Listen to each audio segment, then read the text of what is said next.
Here's Chameera going in to bowl the first ball of the innings to Bairstow, who hits it through the offside, and that's going out towards the cover boundary. Fielder after it. The ball wins. It's gone away for 4, so England underway with the boundary first up, thanks to Russell Arnold. Yeah, we sort of enjoyed the running for the wrong reasons, really, earlier. That's the problem for Sri Lanka. That situation where one batter ran a single and the other one ran 3, but got away with it. But not at the end. There were 2 run-outs, and Sri Lanka all out for 185 from 42.3 overs. And England underway already with Bairstow hitting the first ball from Dushmantha Chameera for 4. I'll just do the second ball, and then I'll hand over to Atif. Here is Chameera going in to bowl to Bairstow, and Bairstow hits that for 4 as well. Stands up off the back foot, beautifully caressed away through extra cover, and it's 8 for no wicket after 2 balls. Jimmy's here, and then Atif will be here as well. Well, what a start for England. That is 2 lovely boundaries through the offside. The second one, you'll struggle to see a better shot this summer. It really was outstanding. It was a decent length ball. Johnny Bairstow played it off the back foot and found the gap in the extra cover region. 2 great balls to start with. Lovely timing from Johnny Bairstow. Chameera in now, short and pulled this time by Johnny Bairstow into the mid-wicket region. I don't think that ball's going to go all the way, but some serious intent here from the England opening batsman. They'll come back for 3 and make it pretty comfortably. So, brilliant start this from England here. 11 after 3 balls. It's the kind of start, Jimmy, that's going to encourage football fans. Yeah, well, it looks like Johnny Bairstow's a football fan. 11 off 3 balls. And I feel for Chameera. You just want to try and get into your spell and bowl a couple of looseners. He's nothing much wrong with the first 2 balls. But he's just then tried to pull his length back a little bit, and Johnny Bairstow's then pulled him through the leg side. So a really dominant start from Johnny Bairstow, putting pressure on Chameera. Yeah, we did say this looked like a really good batting wicket. It looked like a very good batting wicket when Pereira and Hasaranga were going, and we did think the England batsman would have a good time of it. Now then, Liam Livingston playing his 3rd one-day international today. He's on strike as Chameera comes in with a slip in place, back of a length, pushed into the onside, and there is no run. So Liam Livingston at the top of the order has got a lot of people excited. He's done well for Lancashire in the T20 Blast, but not a lot of 50-over cricket obviously to go by. What do you make of Liam Livingston at the top of the order, Jimmy? Yeah, well, I've seen a lot of him in all forms of cricket, and I think he's a fantastic player. I've seen him score really good hundreds in 4-day cricket. He's got a good temperament, a good cricket brain, and a technique that will allow him to play all 3 formats. So really excited, and I hope he takes his chance today. He's got a wonderful opportunity here today as Dushmantha Chameera runs in towards him and bowls back of a length, this time pushed by Liam Livingston to backward point for no run.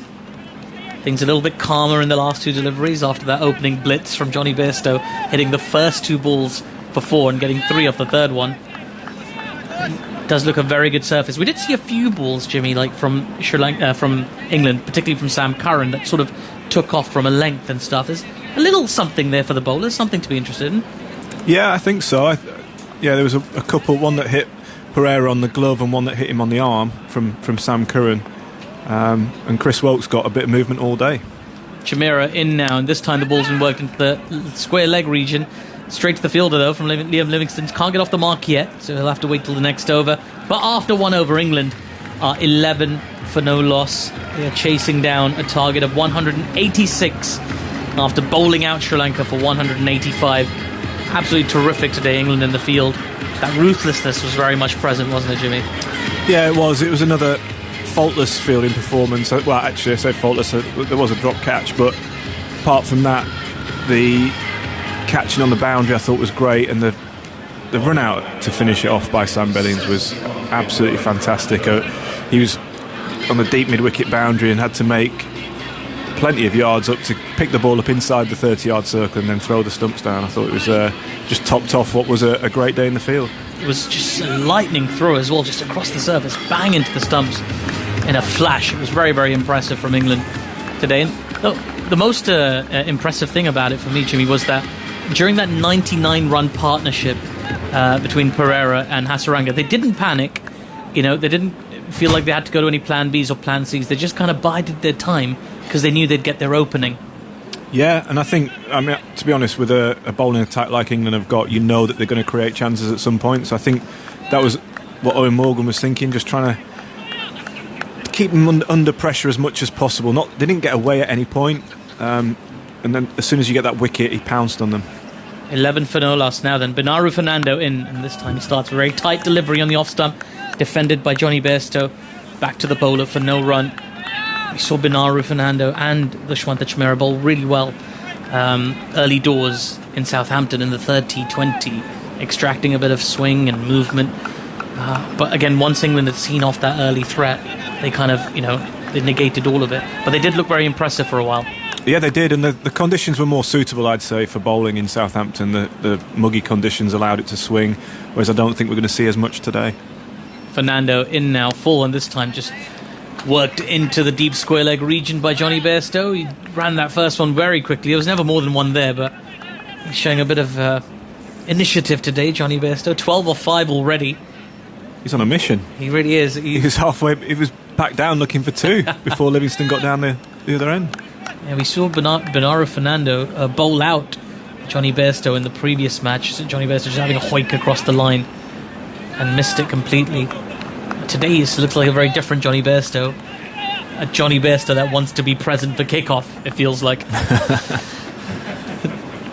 12 for no loss, slip in place. There's a deep, fine leg as well, as in comes Binaru Fernando. Strikes the batsman with the pad. A bit of an appeal for LBW. It was very, very high. Quite a serious appeal. 12 for no loss after 1.3. Andy? Johnny Bairstow's start, 11 from the first 3 balls. Over the last 20 years when ball-by-ball data is available, he's only the 5th batsman to make more than 10 runs from the first 3 balls of a one-day international innings. Outstanding. What a stat that is. I kind of want to know the other 4 now. Okay. He's happy with that as well. Yeah, of course. Very happy with it. Binaru Fernando. Eddie comes to Liam Livingston. Livingston just pushes that into the onside and he'll get off the mark with a single to mid-wicket. I'll feel a little bit better about that. Score moves on to 13 for no loss. Give us the other 4, please, Andy. Tamim Iqbal off Usuru Udana, who's in the current Sri Lankan squad in a game in May this year. Then you've got to go back. Tamim Iqbal did it again 11 years before that, also against Sri Lanka off Kulasekara. Amjad Ali of the UAE against Kulasekara of Sri Lanka in 2008, and Guptill holds the record. Began 4 and a 6 against Bhuvneshwar Kumar in Hamilton, January 2019. What a collection of players that is. That's a dinner party I'd love to attend. In comes Binaru Fernando, full and driven by Johnny Bairstow through the covers this time. There's no one sweeping out there, no protection. That will be 4 all the way along the ground. England move on to 17 for no loss after 1.5 overs, and part of it is vengeance, part of it is urgency, but England already, Jimmy Anderson, demonstrating that this is a very good batting surface. Yeah, it is, and I think particularly with the new ball, I think it comes on quite nicely.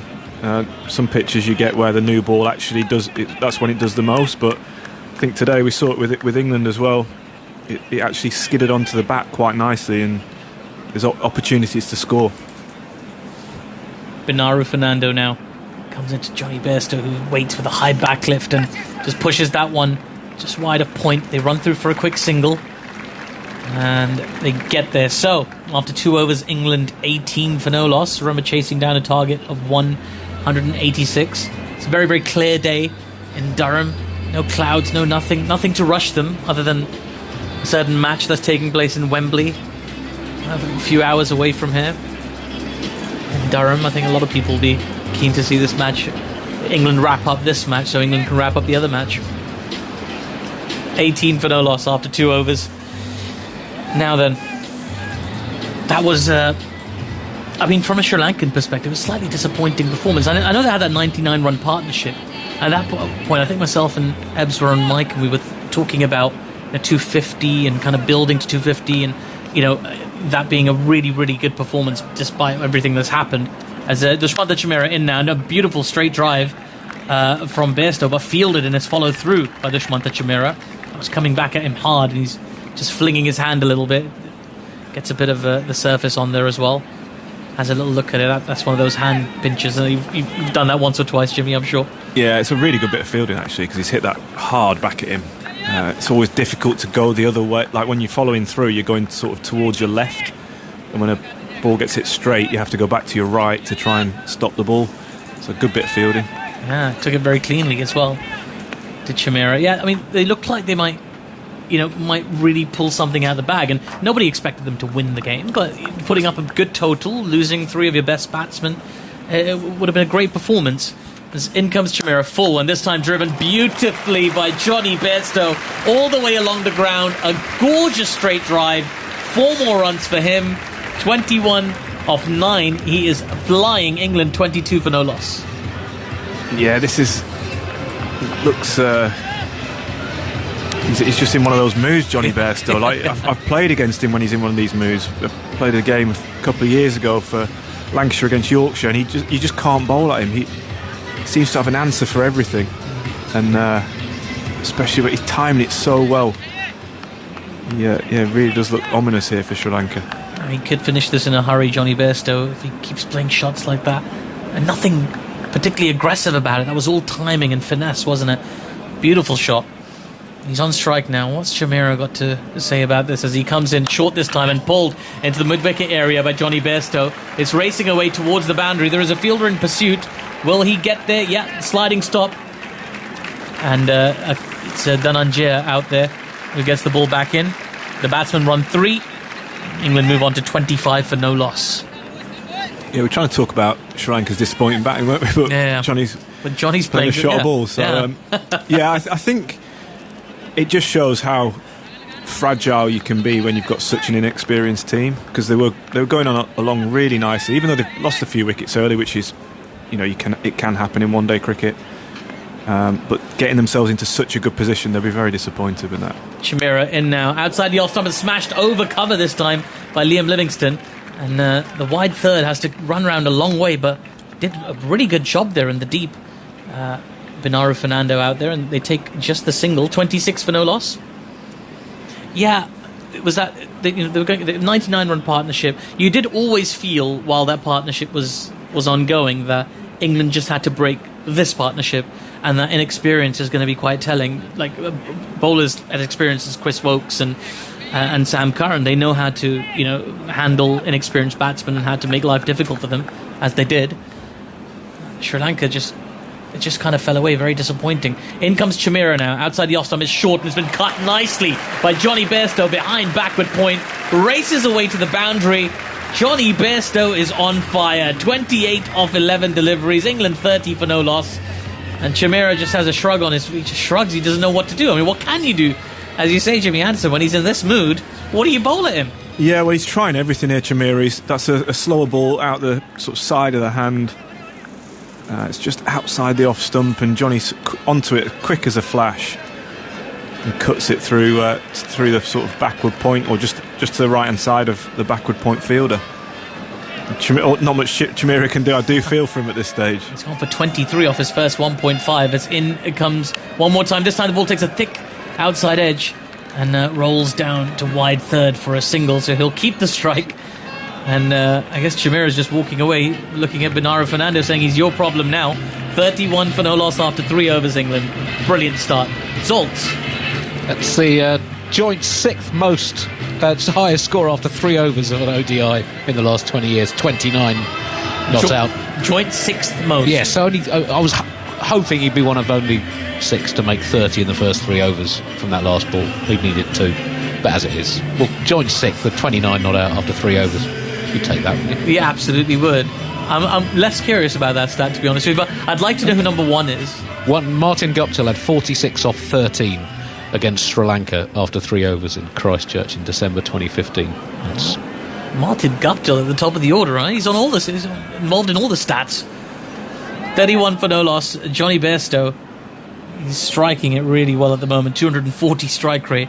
As in comes Fernando, this time down the leg side, and Johnny Bairstow doesn't quite get a hold of it, just kind of flicks it to deep, fine leg, and they take a single. His runs. And the score moves on to 32 for no loss after 3.1 overs. Bairstow on 30 off 13. I don't think anybody's told him this isn't a T20. I think he thinks it's the 4th T20. Yeah, well, I mean, if he plays as well as this, then tell him that every game. Absolutely, what an encouraging sign for England ahead of that World T20 to come this year. Big prospect. In comes Bernardo Fernando down the leg side this time, and that will be given a wide. You don't want to give those away. Umpire Robinson happy to just extend his arms and give that one, and England move on to 33 for no loss after 3.1. They've got to be very careful here, Sri Lanka. England can run away with this. They've just got to stay a little bit more focused, a bit more energy, a bit more noise in the crowd, in the ground. Seem a little bit disheartened and deflated, and you sort of understand that after what they've been through on this tour already. As Bernardo Fernando in once again, short, and this time just worked to point for no run. A bit of encouragement. I hear somebody going bowling. Just a bit of bounce there, that bounce that we talked about that Sam Curran got. Fernando just got that one to lift a little bit towards Liam Livingston's sort of throat almost, but he jumped and got on top of it really well, played it nicely. 33 for no loss. Fans enjoying themselves there today. The Barmy Army going as well. In comes Fernando. This time the ball takes an outside edge and just dies ahead of the first slip fielder. Just dropped his hands on it a little bit. Liam Livingston played it with softer hands, and it didn't quite carry to the first slip. The first real moment of encouragement for Sri Lanka, though, getting the outside edge of Liam Livingston, and bounces in front of the first slip. 33 for no loss after 3.3. Yeah, it's good bowling and a genuine edge as well, and it's strange to see it drop so short of first slip. Makes me wonder if they're in the right position, because it's a good few feet short of him. It's a genuine edge. Should have carried. Liam Livingston on strike. That slip is still very wide set. Down the track comes Liam Livingston. He's hit that up in the air and just short of the fielder running in from fine leg. Living dangerously right now, Liam Livingston. He's got 3 off 9. And England 34 for no loss. Liam Livingston has a good long look at the blade of his bat at the non-striker's end. Just looking to break the shackles a little bit. He wants in on the action, doesn't he? He sees Johnny Bairstow smacking it down one end, and he wants a bit of the action, but he's just not got that timing right yet. He advanced down the pitch there as well. The bowler saw him coming, dragged it down shorter, and it just tucked him up for line and length. Bernardo Fernando, in he comes once more, this time short and pulled by Johnny Bairstow, and he's got a hold of that. That's huge from Bairstow. It's out of the ground. Wow, what a shot. A huge 6 from Bairstow. He's on to 36. England 40 for no loss. And Liam Livingston's not quite timing them well, but Johnny Bairstow couldn't possibly time the ball better, Jimmy Anderson. Yeah, that is a phenomenal shot.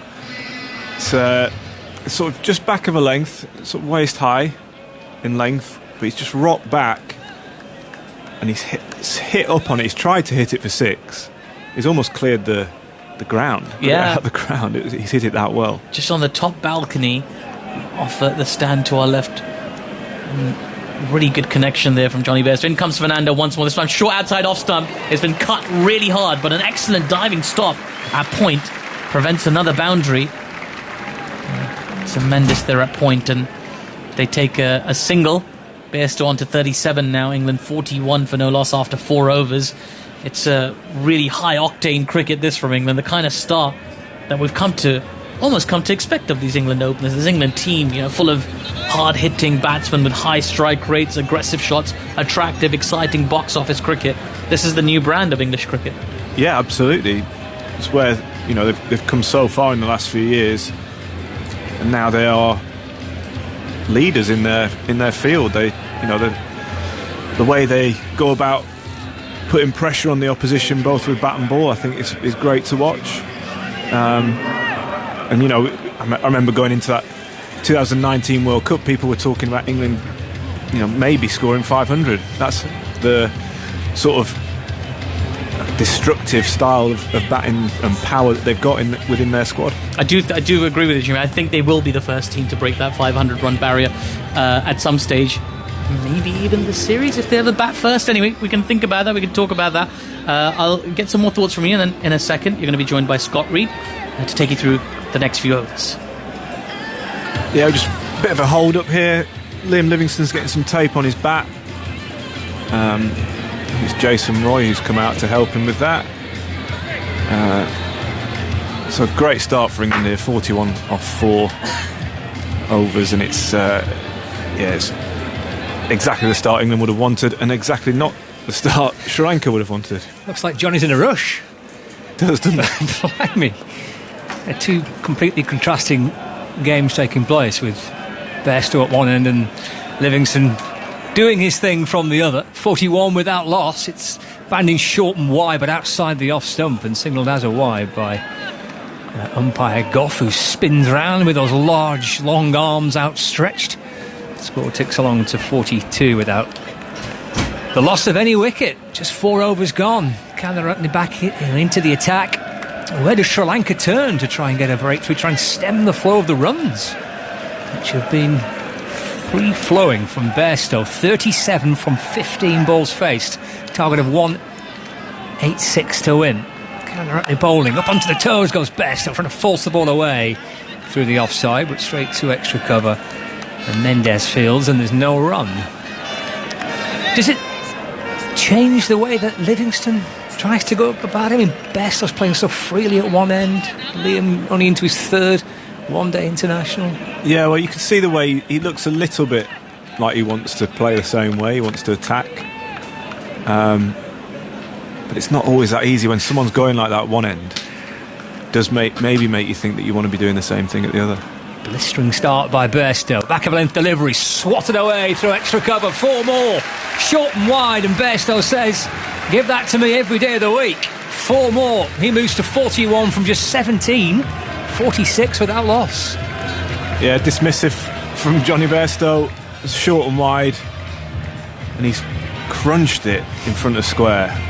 Absolutely crunched it. Like when he hits it, there's not many people in world cricket that hit it harder than him, and he times it so well. It's not where you want to be bowling to him though, short and wide. You've got to be trying to bowl as straight as possible. Well, there's a ring of 4 fielders inside the circle on the offside, and now one being pushed back towards the deep point boundary. So there's a short third, backward points, extra cover, mid-off, mid-on and mid-wicket, short fine legs, a deep square and deep point. There's Bairstow go next, up onto his toes, and that's chopped away through the offside, bouncing out towards the deep point fielder just for 1. Takes him to 42 not out. England on to 47 without loss. To be fair to Liam Livingston, he's probably had the best seat in the house, hasn't he? Watching Bairstow. Yeah, absolutely. No better place to watch. And I love watching him play, Bairstow, when he's like in this sort of form. No ball as well, that's a free hit. Well, that helps Livingston, doesn't it? That takes a little bit of the pressure off. Nice free hit. Having watched Bairstow smoke it around the ground so far. 48 without loss. So there's a deep mid-wicket. Rest inside, and the long on, the rest inside the circle. He goes high, he goes through the onside, and Livingston wants to get involved in the party. Over the rope, 6. Well, he's in the game now, Liam Livingston. He's watched Johnny Bairstow smacking around at one end, and he fancied a bit of fun as well. He's up to 9. Brings up the 50 for England. 50 partnership between Liam Livingston and Johnny Bairstow, dominated by Bairstow. But Livingston gets involved in it too. That's a big hit for 6. It is. When you've just been struggling to time it very well, it's a lovely thing to get a free hit like that. And he's just lobbed it up. He's lobbed a slow ball right on a length, or just full of a length. And Liam Livingston's given it the full golf swing through the leg side. Yeah, just about cleared the rope. It was a proper club, wasn't it? Back into Livingston, who gets right in behind this time, up onto his toes, full face of the bat, having smacked it for 6 in the last delivery, content to get in behind and defend, and there is no run. 54 without loss. It's a rare opportunity, isn't it, the top of the order for Liam Livingston. You don't often get these chances to bat at the top. It's a pretty settled opening pair, isn't it, really, for England? Yeah, it's a great opportunity. There's been very few, certainly up until the World Cup and just after it. Livingston waits, muscles the ball, but without much timing, and caught at mid-on. And Shamira with the catch, and Livingston departs for 9. And boy, does Sri Lanka need a breakthrough. Well, they've got one with one ball left of the 5th over. 54 for 1. Livingston hauling out to mid-on, where Chameera takes a pretty comfortable catch, in truth. England 54 for 1, chasing 1-8-6 to win. Yeah, short ball from Karuna Ratnett, and Livingston trying to hit it over the mid-wicket area. Just could only get a sort of top edge, really. Didn't go very high, went straight to the hands of mid-on. As he's walking off, he practices the cut shots, and maybe he should have gone through the offside with it rather than trying to muscle it through the leg side, but that's the way he plays. He's an aggressive player, he'll look to take that on. Yeah. Brings Joe Root to the crease. And you can't really be too critical. It's the way that England want to play their 50 over cricket, definitely. isn't it? Yeah, and that's how they've been successful in the last few years. It's what won them the World Cup, that sort of aggressive intent and nature of their batting order. So yeah, it's exactly how they would have expected him to play. Joe Root greeted out into the middle to join Johnny Bairstow with the familiar cries of Root. So a Lancastrian replaced by another Yorkshireman. So 2 Yorkshiremen at the crease for England now. Crowd in good voice. We've witnessed an outstanding bowling display from Chris Woakes today. 4 for 18 from 10 overs. Sri Lanka all out for 185.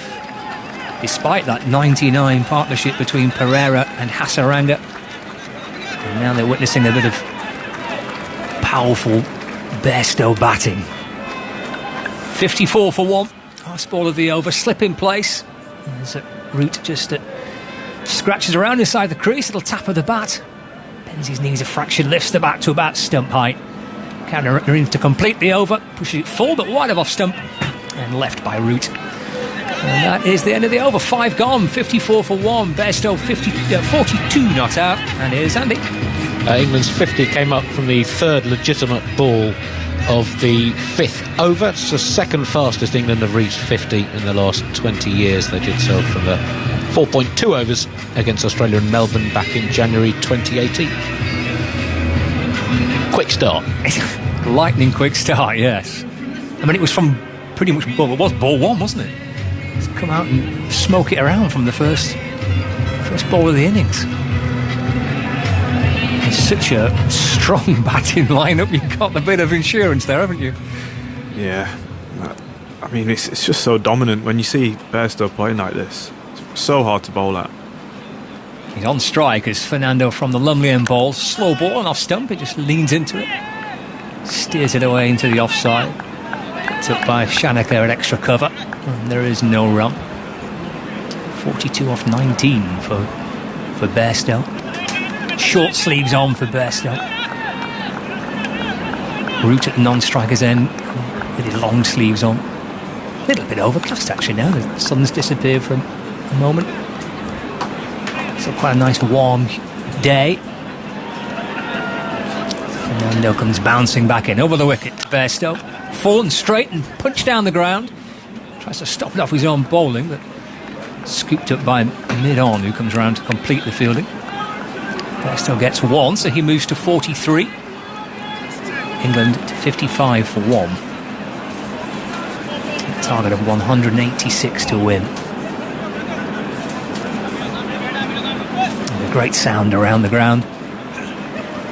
Spectators will have enjoyed a bit of lunch and a few cold drinks as well.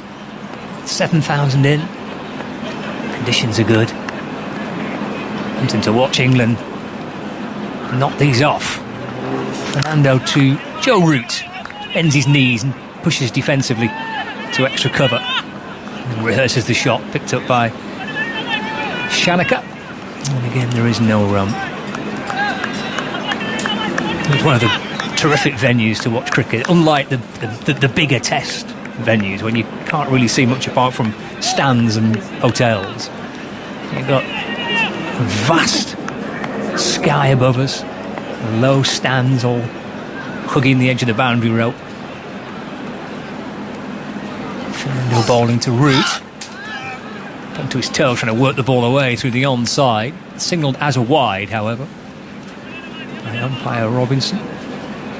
Score moves on to 56 for 1. Do you feel a little bit more engaged with spectators at slightly smaller grounds, Jimmy, or not? Yeah, I'd say so. You can definitely pick out the people that are shouting at you. A lot easier than at bigger grounds. Nobody shouts at you, surely. Who's shouting at Jimmy Anderson?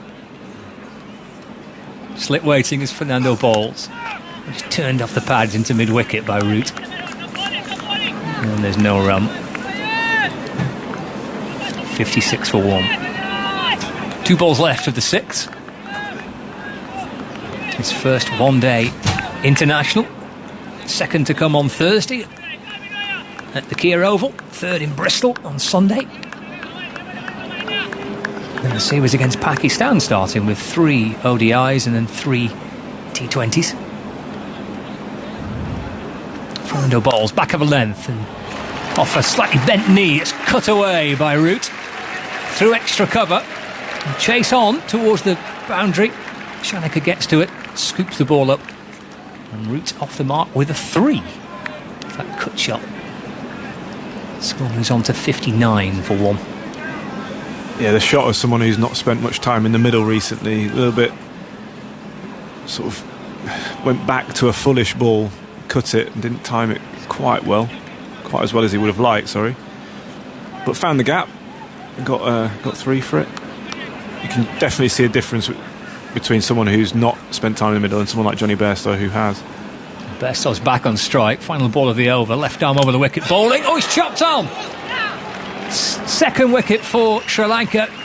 Bairstow dragging it back onto his stumps. Well, it was good fun while it lasted for Johnny Bairstow. 43 from 21. The second wicket, 6 overs gone, 59 for 2. Yeah, I wonder if that's too tight to play the shot he was. He was trying to cut the ball through the offside, off the back foot. Maybe just a bit tight. Might have just held its line coming back into him. Got the inside edge. And onto leg stump. So disappointing end to his innings after looking so good for his first 20 balls. It's a good round of applause on his way back towards the dressing room. I'd say it was entertaining while it lasted for Bairstow. And the England fans enjoyed it. A little bottom edge ball crashing back onto his stumps and the zinger bails illuminating. 43 off 21. 59 for 2. I wonder where Sri Lanka were going to try and slow the stem of runs. Well, they've helped by the 2 wickets for Sri Lanka. The 2 openers have been put on 50 for the first wicket. And now both back in the hutch. England captain striding out to join the Test match captain. I feel a little bit better about things, Sri Lanka. Been a tough afternoon so far. That wonderful partnership aside between Pereira and Hasaranga. 99 for the 4th wicket, but they've been up against it for most of the day. And a couple of wickets help settle things down.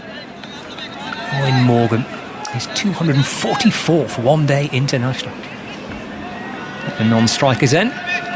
Root on strike. It was the final ball of the over. Jimmy's left us. Ebony's back alongside me. 6 overs gone, 59 for 2. Fireworks to begin with, but 2 wickets might just slow things down a touch, perhaps. We'll see. Counter from the Finkel end bowling. And Root steers the ball down towards deep third for 1 run. He moves up to 4. Score moves on to 60 for 2. Captain Morgan strides to the crease. I've got a question for you, Andy. I was just having a bit of a debate with Simon Mann who the best ODI batter is, all-round complete batter. Now, obviously, we know Bully's at the top of the innings in terms of Roy and Bairstow. You've got your Joe Root glue. I said it's Owen Morgan. Mm-hmm. But the question we were deliberating is he been in form in ODI cricket consistently? And we were both kind of, your memory picks out a game here or there to reinforce what you think about a player, but not necessarily what the truth is. Well, he's on strike for the first time in this game, and he's in behind to defend this delivery, pushed back down the pitch, and there's no run. But the reason why I think he's across the whole squad, I think he can play the Joe Root role when he needs to, if it gets difficult. Yep. But he can also play the big shots when it's time to attack. And for me, I thought he was the most rounded in the side. But then Simon thought his ODI career kind of has patches of good spells and then bad spells. So could you help us out? 60 for 2. He waits, Morgan, looking for his first run. Counter bowling, just worked off his hip down to backward square leg. So he's up and running. He moves to 1. 61 for 2. Well, since that pyrotechnic 148 against Afghanistan in the World Cup, he's only passed 50 once in his last 16 one-day international innings. That was a century against Ireland in the third match last summer that Ireland ended up chasing a big score to win. So his recent form in ODIs hasn't been that good. It was very good in the sort of couple of years building up to the World Cup. Root waits, counter at the ball, tucked away into the onside, up to mid-on.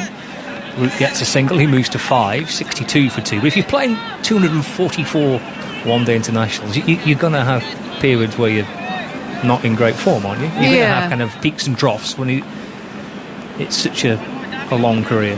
Just one other thing, sorry, in that. What was his highest, score? So after that Afghanistan, because I just need to, obviously, me and Simon are going to have this out later on. Hopefully everybody else wants to thrash it out us. between you. Counter bowling, pushed it full but wide of off stump, angled across, Morgan, into the gloves of the keeper, no run. So based on the information you just gave me, Simon is winning the argument. But is there anything that's salvageable? Has he got any 70s, 80s? No, just that one score over 50 in the last 16 innings. All right. But there's not been much cricket, and he's not had... We talked about the volume of cricket England have played recently. It's just been this occasional 3-match series. With him, though, can you just base it on runs? As he waits for Canada, he just back of a length, takes his bottom hand off the bat, kind of shovels it off his hip out towards deep square for a single. He moves to 2, 63 for 2. That's the end of the 7th. Yeah, keep going on that train of thought there. I was liking where you were going. You know what I mean? Keep that's the end of the over. You know, he's more than just runs to this team, isn't he? I agree. Keep going. Help me win this argument. So who would you pick on your most all-round batter in this side, or the person you would... Kind of complete player. Yeah, complete player. Can play you at, whether it's opening innings potentially or digging in the middle or whatever it is. Who would be your go-to in this side, which clearly has a lot of top players? Yeah. Morgan, Root can play every game. I mean, play all formats. All the shots, all the different types of innings. Morgan's on strike, slip in place, up onto his toes. Fernando continues from the Lumley end, pushed into the offside, no run. He's your glue player, isn't he? He's your glue player. Yeah. My personality also likes fireworks occasionally, so I think that's the only thing that takes him out of my personal. That's not everybody else's. But you're right, he holds the game together. I'm not sure what his average is at the moment, but I'm sure he's flying. Just over 50 for his whole career. The strike rate 87 in 141 innings. Morgan's on 2. Fernando comes in and bowls. Ooh, and it balloons up off the shoulder of the bat. Rolls that into the offside. Saranga comes up from point to field, and there's no run. What was the strike rate? Did you say 87? Yeah, I mean, he's not bad. He's all right. He's not bad. He's also... his recent form, by his incredibly high standards, he was one of the most consistent players in both Test and ODI cricket for a long time. He's not had a half century in his 10 innings before this one. Comes Fernando, bowls to Morgan, slice the ball down towards third, picks up at backward point, no run.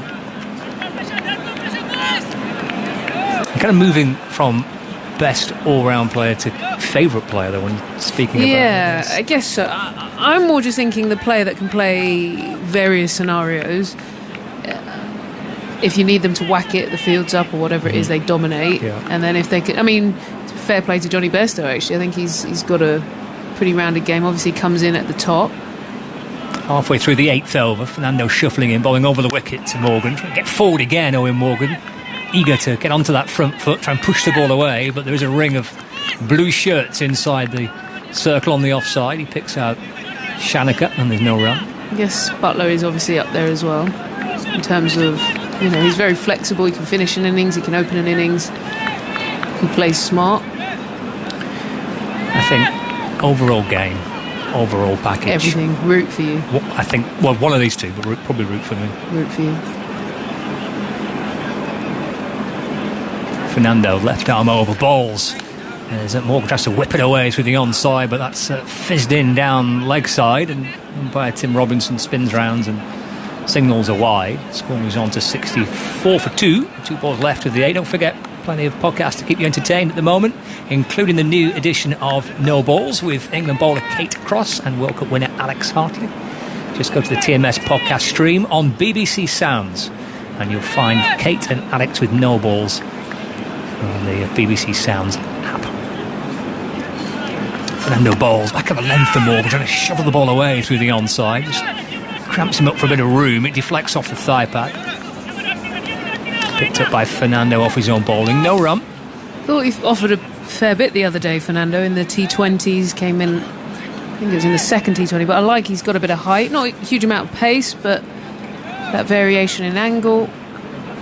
If he can maintain that consistency alongside Chimera, it's actually a really nice makings of an attack for a side that's building and trying to rebuild. Last ball of the 8th over. Clutches the ball about stomach height as he comes in and bowls to Morgan. Fullish on off stump, driven beyond his reach, cut off well at mid-off, and there is no run. End of the 8th over. 64 for 2. Root has 5, Morgan has 2. The target of 186 to win the game. Can't wait to hear who Simon's putting ahead of Owen Morgan as the best all-round England player. But we'll get those thoughts in a minute. Ebony, a few thoughts from you? Yeah, we had a good debate. It's one of those ones, who's your favourite player, who would bat for your life. I think in terms of stats, Root, you know, with that average above 50 is clearly your all-round glue player. I think without him in the longer formats, ODIs and tests. So where did you summarise all this time? Where did you finalise? Who was your number one? Let's just watch this ball first. It's very full and it's dug out by Root into the onside up towards mid-on, and there's no run. Karunaratne's got the wicket of Livingston for 9. Sorry, what was the question? So who did you finalise on? First point, I wouldn't want anyone to bat for my life because cricket is such a fickle game. It could be Snick and then, oh, sorry, Simon. Exactly. Exactly. What if they're batting for your life across a series? Across a 5-match series? Yeah. Well, they had to score a certain number of runs, you mean? Yeah. Oh, well, a bit of consistency. I still wouldn't want. I mean, because you can have a dodgy run of form, can't you? Here's Karunaratne bowling to Root, who opens the face and runs it down to deep third, down towards the Health Club down there. Throws on its way to wicket-keeper and captain and opening batsman and leading scorer Kusal Perera. Not too much on his shoulders in this Sri Lankan side. 65 for 2 in the 9th over. The target 186. Root to 6 with that single in his 150th. Match. It's a bit dodgy getting someone to bat for your life, isn't it? But so what was the question then? Who if you had to, out of this England side, who are you going for? Karunaratne bowls to Morgan, and Morgan forces that towards cover, and there's no run. Picked up by Shanaka.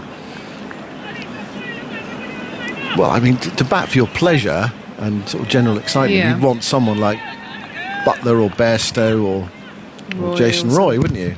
But in terms of security and... OK, if you're the captain of this side and you had to put... Of the squad, plus you can add the recent players, who's the first on your team sheet? I think the guy leaning on his bat at the non-striker's end. Here's Morgan driving powerfully up towards mid-off. Hits it straight at Chimera, and there's no one. It's a good-looking shot from Morgan. But picking out the fielder, 65 for 2 in the 9th over. Just remind us of Root's figures, Andy. 150 one-day internationals now, and yes, approaching 6,000 runs, average just over 50. And the strike rate? Strike rate 87. The peak years of his ODI career, so sort of 3 years from the 2015 summer through to the end of the 2018 summer, his numbers are quite extraordinary. Morgan waits. No slips in for Sri Lanka now. Still in the power play. 9th over of it. Morgan down the pitch and smears it into the leg side. He wasn't quite there for the shot, so he had to adjust. And it's gone out towards cow corner, and it's gone for 4. Diving attempt from Ramesh Mendes. scuttling away to his right-hand side on the boundary was in vain. And Morgan decided, we're in the power play, the field is up, I'm going to take this on. And then he realised he wasn't there for the shot. And it looked pretty ugly, but managed to adjust then. It was effective, really. Only a bottom hand coming in. 4 more. From the start of the 2015 summer, when England's one-day cricket changed in character, I've done it again. Here he is running into bowl again. It's 69 for 2. Morgan to 6. Counter-Attney bowls to Morgan. Morgan plays that firmly off his hip, but it's stopped away to his left-hand side at mid-wicket by Lanka, the debutant. And that's the end of the over. 9 gone, 69 for 2, 186 to win. So from 2015 summer through to the end of the India series, a 3-match series in July 2018, Root batted 60 times, scored just under 3,000 runs, averaged 62, strike rate 91. But in those 60 innings, 9 centuries, 20 other half centuries. So he reached 50 in basically half of his innings over a 3.5-year period. His returns have slightly diminished since then, since the end of that summer, averaging just under 45, still good, strike rate 87, but not quite so many half-century scores, 3 centuries, 5 other 50s in 31 innings. So it has just dipped a little bit, although he has still been fairly productive, although no half-centuries, as I said, since the Sri Lanka match that England lost during the World Cup in June 2019, and this is his 11th innings since then. I suppose it just takes all sorts of different bricks to make a house, doesn't it? That's the point, really. You need a Root, you need a Bairstow, you need a Roy, you need a Morgan, Butler, and a Butler, and a Wokes, and an Archer. Do you just name 11? Chameera goes in and bowls, very full, kept away by Root through mid-wicket. This is going for 4. Once it beaten the dive at mid-wicket, there was only one place it was going, and then Mendes dived over the top of it. Some would have stopped that, but not everyone. It was very well struck by Root. Takes him into double figures, and the score to 73 for 2. I think that's what's so good about Root, actually, just how clinical he was. That was just full. He was looking to work that gap into the mid-wicket. Maybe got a bit lucky with the fielder not quite picking it up, but he doesn't try and overhit. He doesn't manufacture, does he? He lets the ball come and then plays smart shots. You can hear his name echoing around this ground. Here is Root on strike. He's looking to cut that and gets it away down towards deep third. One more run to the total. 74 for 2 in the 10th over. What was Sri Lanka at the end of their 10-over power play, Andy? They were 47 for 3. England need 186 to win and take 10 points in the World Super League and go 1-0 up in the series. Perhaps we'll get to the stage where we don't think so much in terms of series. We just think in terms of World Cup qualifying points. Here is a good delivery from Chameera. Morgan playing at it, missing. And it goes through to Kusal Pereira. He has got a bit of pace about him, Chameera. And at the other end, Binura Fernando, who's 6'5", 6'6", tall left armour. It's good time to bring Chameera back on. Obviously got pumped really for the first couple of overs for 24. I think he's been their standout player across the T20s, everything. He's got pace, he's got a bit of movement. Tall and slim, goes in now to bowl to Morgan. Morgan charges and misses. Well, he was looking to just get that over the infield, really. I think looking to hit that down the ground, but missed it, and it went flying through to Pereira. There you go. Fast bowler being charged by England's middle order captain. You can see what he's thinking. Exactly, yeah. Last over the power play, field up. If I get decent contact on it, it'll go for 4. There's no need to play like that. It's absolutely fine. I mean, just knock it around if you want to, but of course we know that England don't tend to play that way. Morgan this time is beaten as he caught behind. It's an appeal for a catch behind. It's given not out by umpire Robin. Oh no, he's given it out eventually. Took a long time to raise the finger. So much so that I thought he was going to turn that down, and then up went the finger and Morgan walked off. He knew he'd got something on it through to the keeper. No challenge. And Chameera has got the wicket, and we talk about that bit of pace he's got. Good delivery to Morgan around about that off stump area. And it's another low score for England's captain. take your point. First of all, well done to Chimera, because the length he bowled it hard into surface, back of the length, knowing Morgan actually was looking to try and charge or take him on, and so he's bowling that length that would have made it awkward, and it got up nicely and then just nipped back a little bit. Morgan, he wasn't walking off choice, he was just waiting for that moment to see if the umpire was going to give it out. And then, well, it's an interesting one, isn't it, because England could settle in and knock this about comfortably, but actually I think what he wants is his team to continue to push the boundaries, be aggressive in the power play, let's keep it going.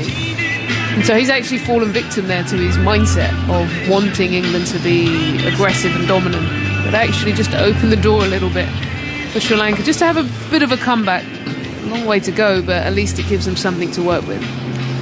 Yeah, third wicket, 74 for 3. And, teams on the chase have definitely lost 50 over games in this position in the past. Something again, another couple of quick wickets. It's 80 for 5. It's very much a different game. But anyway, they've got to do that first. Here's Billings in at number 5. Billings, who played one of the innings of the summer last summer against Australia. Old Trafford One Day International. Magnificent innings. But he's still one of those players, he hasn't quite managed to establish himself at international level. Despite that 100, it was a fine innings. It showed his talent. Here is Chimera going into bowl to him. He's with him now, and Billings lets that go outside the off stump. And it's through to Pereira, who took the catch. England's third wicket. So they were 54 for no wicket. They are now 74 for 3. How does that compare with a normal England power play, Andy? 74 runs. It sort of feels about where they like to be normally. Obviously it's a bit different if you're chasing compared to batting first. But they'll fill in with the runs, you think. Most people wouldn't have wanted to lose that third wicket, and also the manner of losing it. He didn't have to possibly try and over-manufacture something there and then get himself into a bit of trouble. But in terms of runs, I mean, England have been flying really, and led by Bairstow, who, as always, just dominates from the get-go. Bairstow 43. I mean, another half an hour of him and the game would have been over very quickly. But he played on, so both England openers out to aggressive shots. Livingston on the pull, hitting it to mid-on, and Bairstow looking to force through the offside, dragged it onto his stumps. So we've had the first 10 overs. What has Sri Lanka done here in terms of the field? Have they pushed fielders back? Well, they're 4 outside, 5 in. Here's a full ball for Karunaratne. It's dug out by Root, back to the bowler who picks up. And there's no run.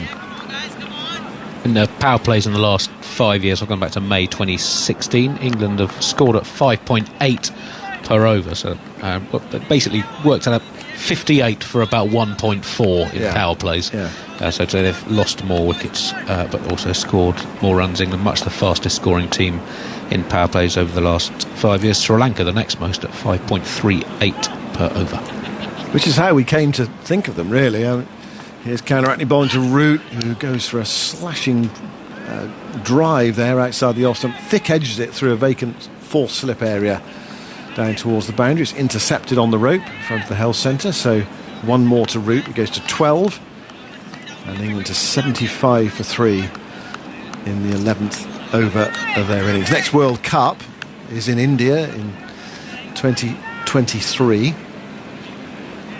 About 2 T20 World Cups before then in the UAE and Australia. It's easy to forget about that, isn't it? The Australian T20 the year after. Karunaratne bowls to Billings, who comes forward. A nice silky drive, but too close to mid-off. So he can't get a run there. He can't get his first run. Confirmed as being in the UAE in the last day or so. It seemed inevitable, really, with the COVID situation in India. I mean, it's that whole thing of having so many teams, trying to get them all around the country, and the UAE is already made product for the ICC to unwrap, really, and to get going with. Here's Karunaratne bowling short. Billings pulls it down towards fine leg. This time he does get his first run. getting on top of it. So one more to the total, 76 for 3 in the 11th over of England's reply to Sri Lanka's 185 all out. They batted for 42.3 overs. Of course, the interest will be on the pitches there. Will they be a bit tired? Will they spin a lot? Who will that favour? I think India would be right at the forefront before, playing at home, definitely. Although they didn't win last time they were home in the T20 World Cup. Root nudges that one down to fine leg. They're off for a single.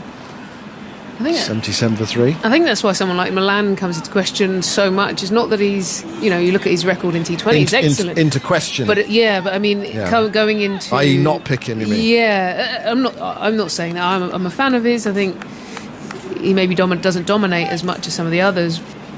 The question, I think, which came up during the subcontinent over the winter and going forward, can he score those runs in the UAE if it's going to be those more subcontinental... Counter-Atney bowls, forced back by Billings, back down the pitch, and there's no run. End of the over, 11 gone, 77 for 3. Yeah, so, you look at his record and his numbers, and they're incredible, right? And you argue as well, someone who hasn't had that flow of runs and a flow of opportunities, he's been in and out and still always come in and performed. Why would we question someone, or why would he be under threat? But then you say, in those conditions, can he keep the scoreboard ticking at the right rate? When you look at him compared to bringing up a Stokes or Butler trying to finish, or Bairstow or Roy, when you start to put him in that cluster, it becomes harder to see if he will fit at that moment. Yeah, well, people. It's funny with Milan. He's sort of questioned a lot. He keeps coming back, doesn't he? He said the other day that it keeps him fired up. Does it? Yeah. After that innings the other day in the T20s. He always feels he's got a point to prove. Here's Chameera bowling. It's a beautiful shot from Root, up on his toes, cutting that away towards deep point. Sweeper out there, collects it.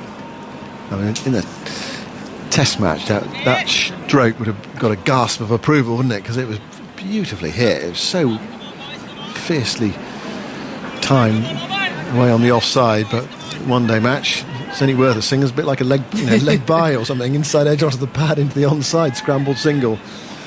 But the pure aesthetics of that is delightful. Field comes up for Billings, though. That man is not on the deep cover boundary. Root's gone to 14 with that single, 78 for 3. Start of the 12th over. And here is Jasmanta Chameera running into bowl to Billings. Billings nicely forward, playing that to a short extra cover. Number 7 to number 7. Billings number 7 on back of his light blue shirt, and Dasan Shanaka number 7 on the back of his, his sort of varied toned blue shirt. It goes sort of from dark to lighter as it goes up the shirt. Very colourful, with a bit of yellow in it as well, on the sides and on the sleeves. The Sri Lankans. Chameera back at the top of his mark. Tall and willowy, goes in and bowls short. Billings tries to pull it away, struck on the body, drops onto the pitch. There's no run. His eyes are lit up there. He thought, here's 4 between backward square leg and fine leg. He missed it. Beat him a little bit for pace. Saw it early enough, just didn't get his hands through.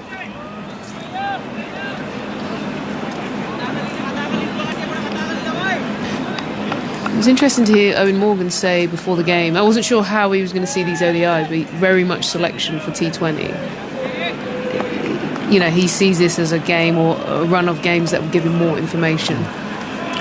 Chameera to Billings, short. Billings does get after this one, hits it in front of square, out towards the boundary, and it's picked up just inside the rope.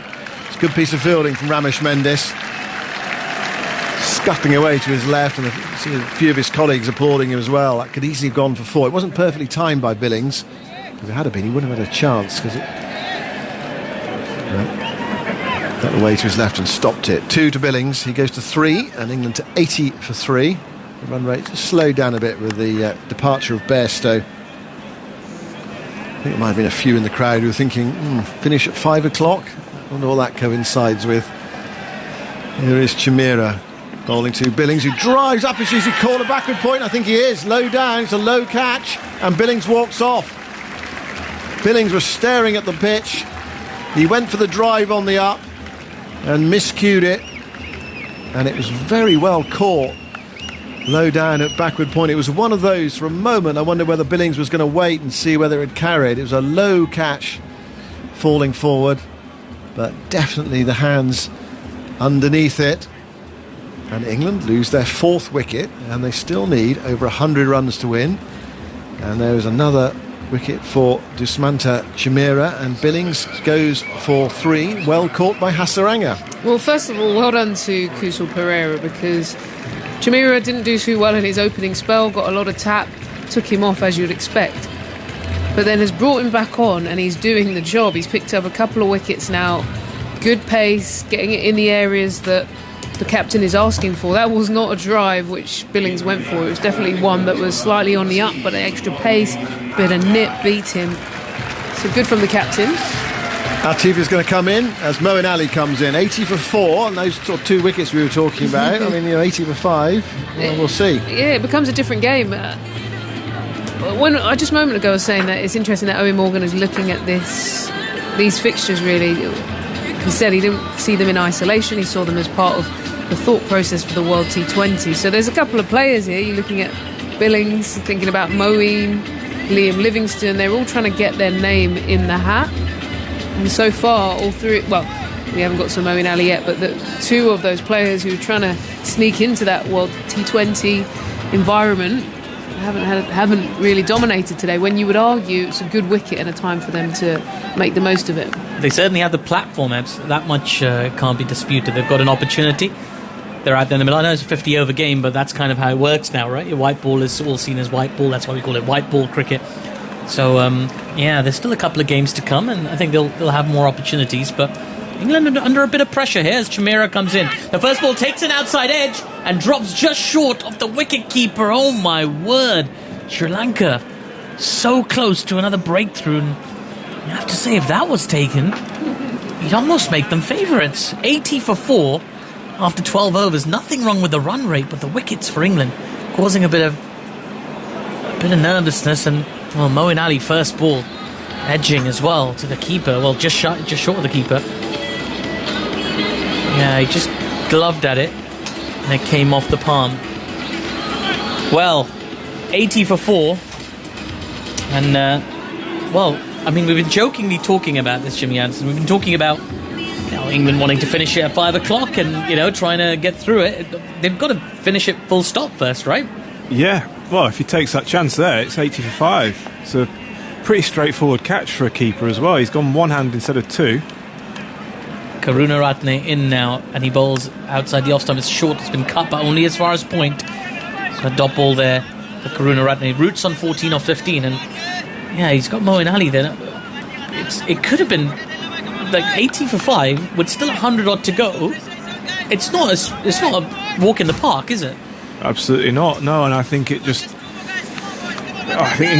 are fortunate that their batting lineup does go relatively deep, with the likes of Chris Woakes and Sam Curran still to come, but it's under pressure at the minute. Karunaratne in once again, short outside off stump again, but Joe Root can't find the gap in the covers. Looks at his toe there. Maybe he didn't really get the best part of the bat onto it. Either way, another dot ball. Chimera has just sort of recovered so well. He his first 2 overs we saw him get dismantled by Johnny Bairstow, but he just recovered, got those key couple of wickets, got figures of 4 overs, 2 for 32, which doesn't sound like much, but it's a great recovery with those 2 wickets. He's giving Sri Lanka a bit of a chance here. Short outside off again, and in identical fashion, Joe Root just guides the ball to backward point for no run. Looking to find a little bit of fluency here, Joe Root. He's got all the time, plenty of time for England to get there. Still 37.3 overs to go. Only 106 runs to get. They just got to hold their nerve and make sure they get there. Full marks to Sri Lanka, though, putting England under pressure, not giving them an inch. As in comes Karunaratne, once again short outside the off stump. And for the 4th time this over, an identical delivery is played in identical fashion to the identical fielder.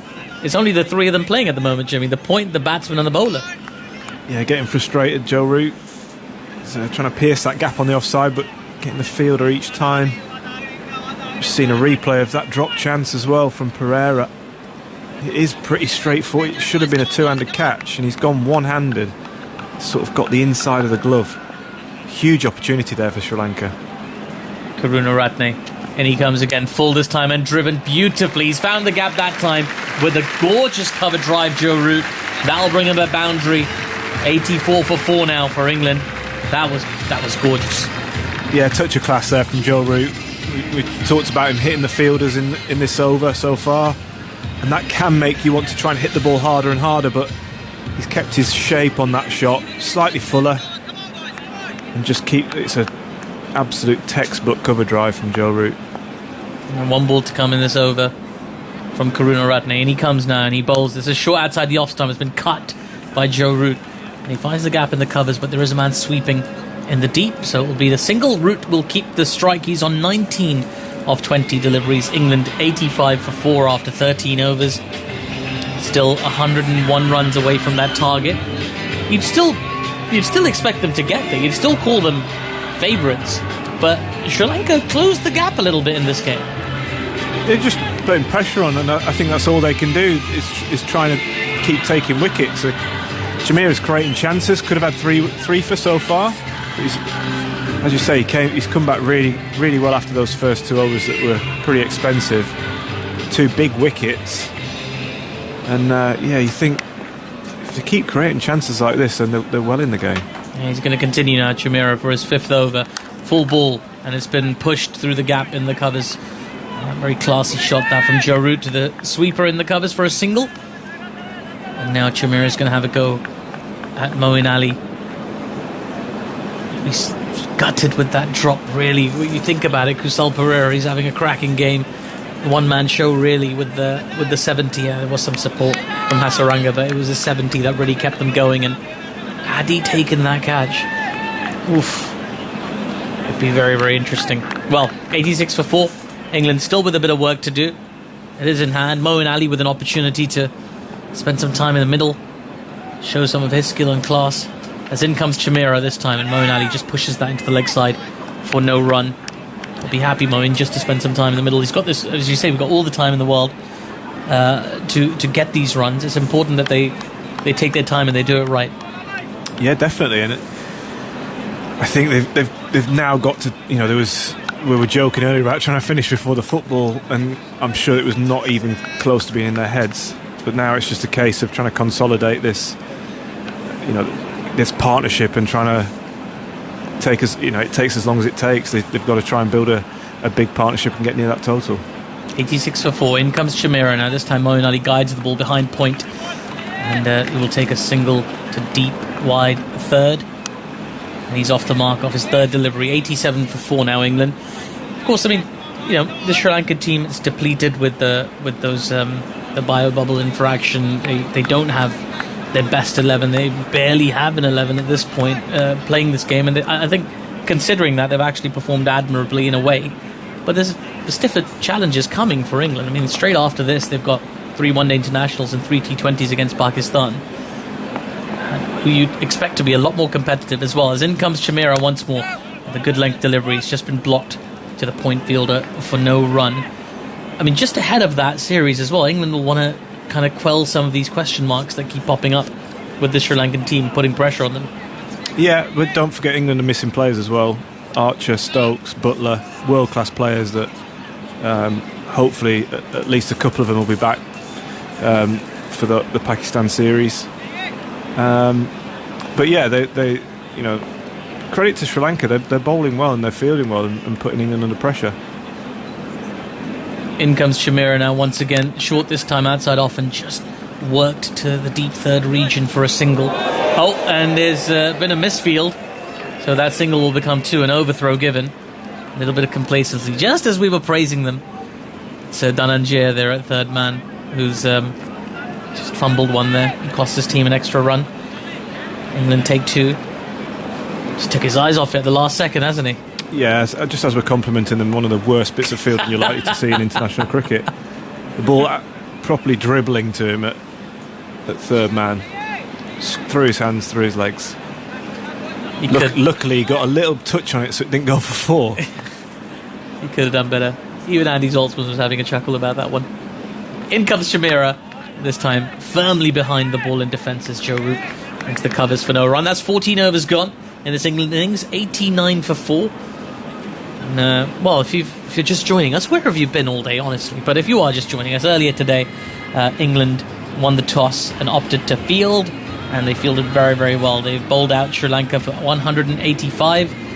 Not a lot to write home about, but 2 decent innings in that Sri Lanka 11. One from the captain, Pereira, getting himself 73, and then Hasaranga scoring another 50 as well. Both look very impressive. But other than their 99-run partnership, there wasn't much else from Sri Lanka. England bowled very astutely. Chris Woakes leading the way with 4 wickets from his 10 overs for 18 runs. David Willey getting 3 wickets as well, and a few run-outs there to tie it all up. And since that, England have come out. They started very strong with Johnny Bairstow attacking, full-on attack mode, getting himself very quickly to into the 40s. And at that point, it seemed like England would finish this game very, very quickly. But since then, the Sri Lankan team have mounted a bit of a comeback. They got Johnny Bairstow for 43, Liam Livingston for 9. And then Owen Morgan, his lean patch continues. He's still yet to get a big score of recent times. He got 6 from 17 balls.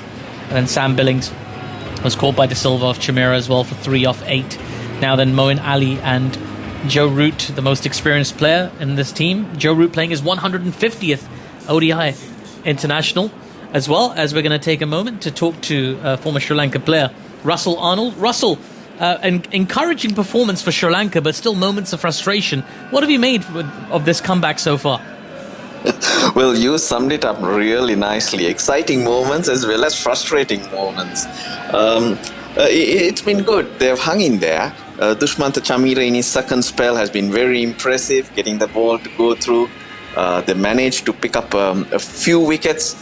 Frustrating moments you could add to the first few overs, as well as that drop catch of Moeen Ali in the first ball, and then that misfield. Sometimes it's very difficult to understand the mistakes that tend to happen. So basic, but the biggest factor is that they've made inroads, and it's about a couple more wickets. But do they have the bowlers to back up? Because Dhananjaya Lakshan, he's a very new bowler, and it'll come down to the spin of Wanindu Hasaranga if they can go through. But England also, you have to keep in mind, have players who can bat, and they bat deep. Well, Wanindu Hasaranga is about to come into the attack here for the 15th over. But just before he comes on, Russell, what can we expect of these new inexperienced bowlers that we've not seen much of before? We saw the inexperienced batsmen struggled on debut and in the early matches. But what can we expect of the bowlers? Do you think they'll give England a bit more of a fright? Well, there is some encouragement, because if you go back to Ramesh Mendis' dismissal, the ball turned off Moeen Ali. Now, if that was something to go by, they do have good spinning options in Praveen Jayavikrama. Ramesh Mendis, he's played test matches before and can give that ball a rip. So they do have the options. It's about holding their nerve, but this man's going to be key. He's crucial. He's wrong and is what can make the difference. A couple here and you never know. Still 100 runs to get for England almost. Yeah, you never know. Absolutely. We've seen very strange things in this game. Thank you so much, Russell Arnold, joining us remotely as Hasaranga into the attack starts with a full delivery, which Moeen Ali just defends back to him for no run. Hasaranga just gripping his forearm there. He seems okay, Jimmy? Yeah, just dived to stop the ball coming back at him from Moeen and landed on his elbow.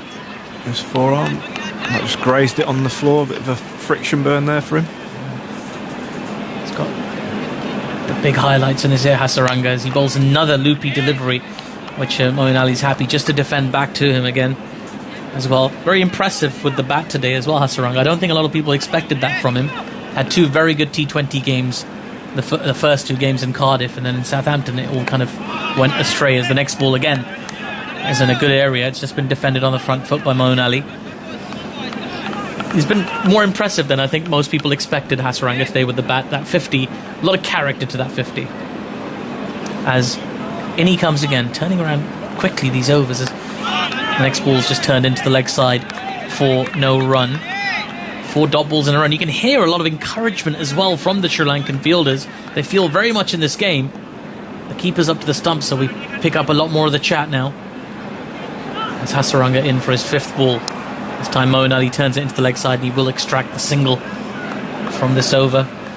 It's Joe Root on strike. 90 for 4 after 14.5 overs. And I will eventually get your thoughts, Jimmy. He's just turning this over around very, very quickly, Hasaranga.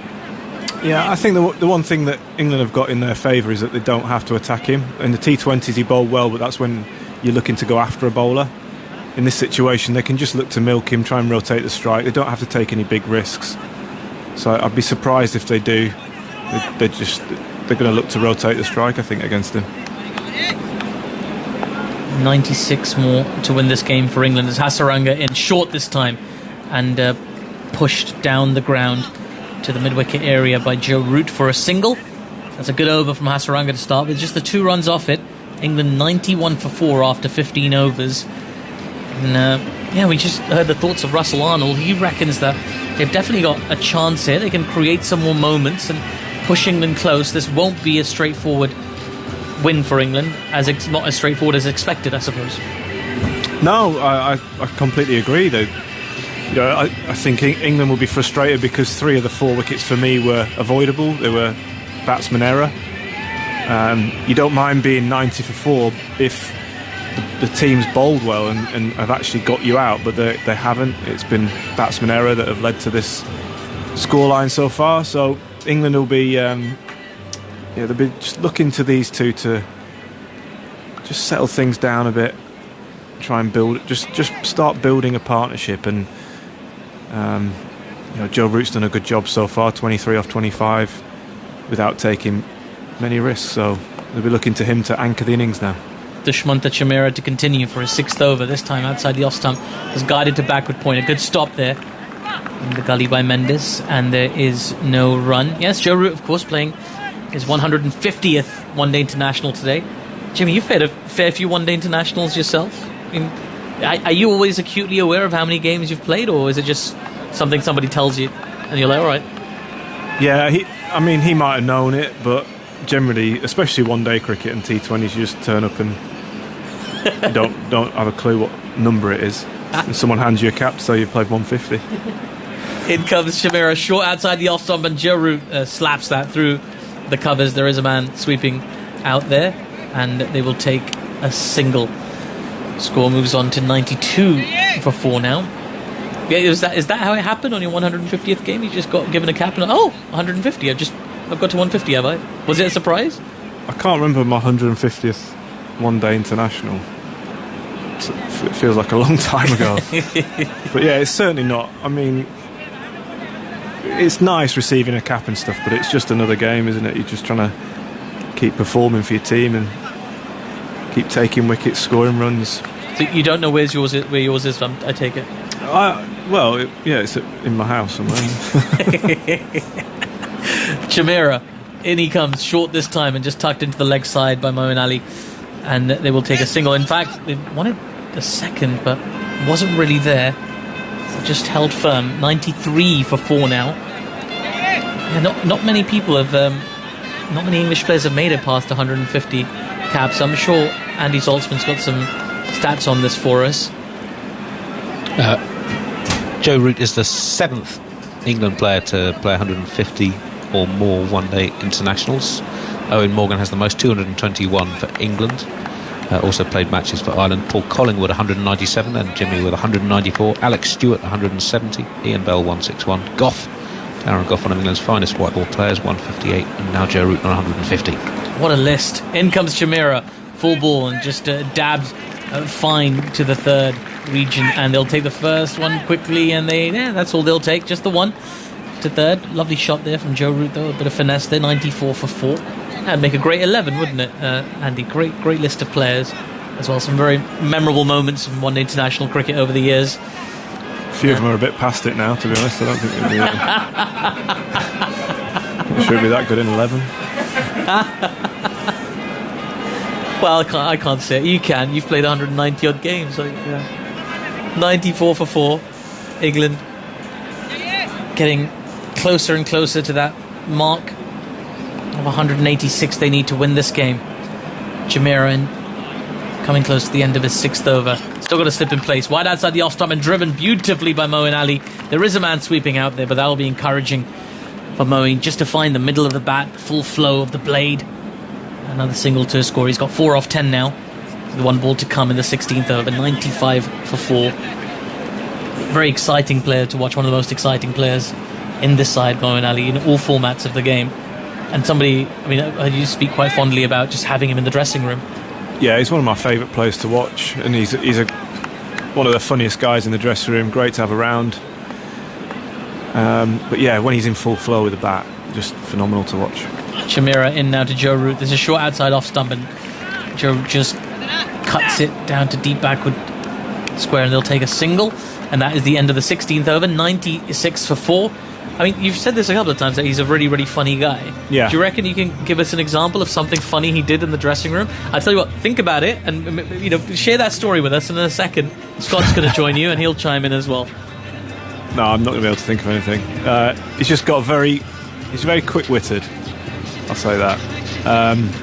But yeah, he's not had many chances in white ball cricket, more so in the one-day stuff. Him and Adil Rashid have bowled well in tandem in the middle overs, but his T20 opportunities have been limited, so we'll be hoping to get some form in this one-day series to try and push for a place in that T20 side, I think. Who do you reckon's got the best one-liners then in the dressing room? I think do you know what? These two that are batting at the minute, Moeen and Joe Root, are probably the funniest. Swept by Root. And just beyond short fine leg, down towards the boundary. And Root will come back for a second, and he'll need to as well. It's cut off nicely. Actually run back for a third. He's dropped his bat on his way back for the third, Joe Root. Smile on his face. He's at one end and his bat's at the other. He moves up to 29. The score moves on to 99 for 4. So Joe and Moeen were the best one-liners. Yeah, I'd say so. Okay. I'm probably going to annoy someone who thinks that they're funny, and there's plenty that think they're funny. Well, that's my next question. Yeah, there's plenty that do. You can't work at it, can you? You're either naturally... Yeah, these two are both naturally very funny. Is he still quite cheeky, Joe Root? I believe he is around the one-day group. He seems to be a bit more serious around the test group now that he's captain. Can't quite have that kind of cheeky schoolboy. He still has his moments, though. Hasaranga comes over the wicket, balls forward as Moeen, just pushing it back towards him. Remains on 4. 99 for 4. A little flurry of wickets. These two have just calmed things down. Hasaranga. De Moeen sliced away, uppishly through the offside. Runs out towards point. And he gets a single. And the applause is for the England 100. So exactly 86 required. Blimey, there's bags of time. There's 201 balls left. That's not an issue. 6 wickets in hand as well. Root back on strike, 29 not out. Slip in place. Root just peering over his shoulder. There's a deep square leg. Just leans into this next delivery, works the ball on the ground, puts up at mid-wicket, and there is no run.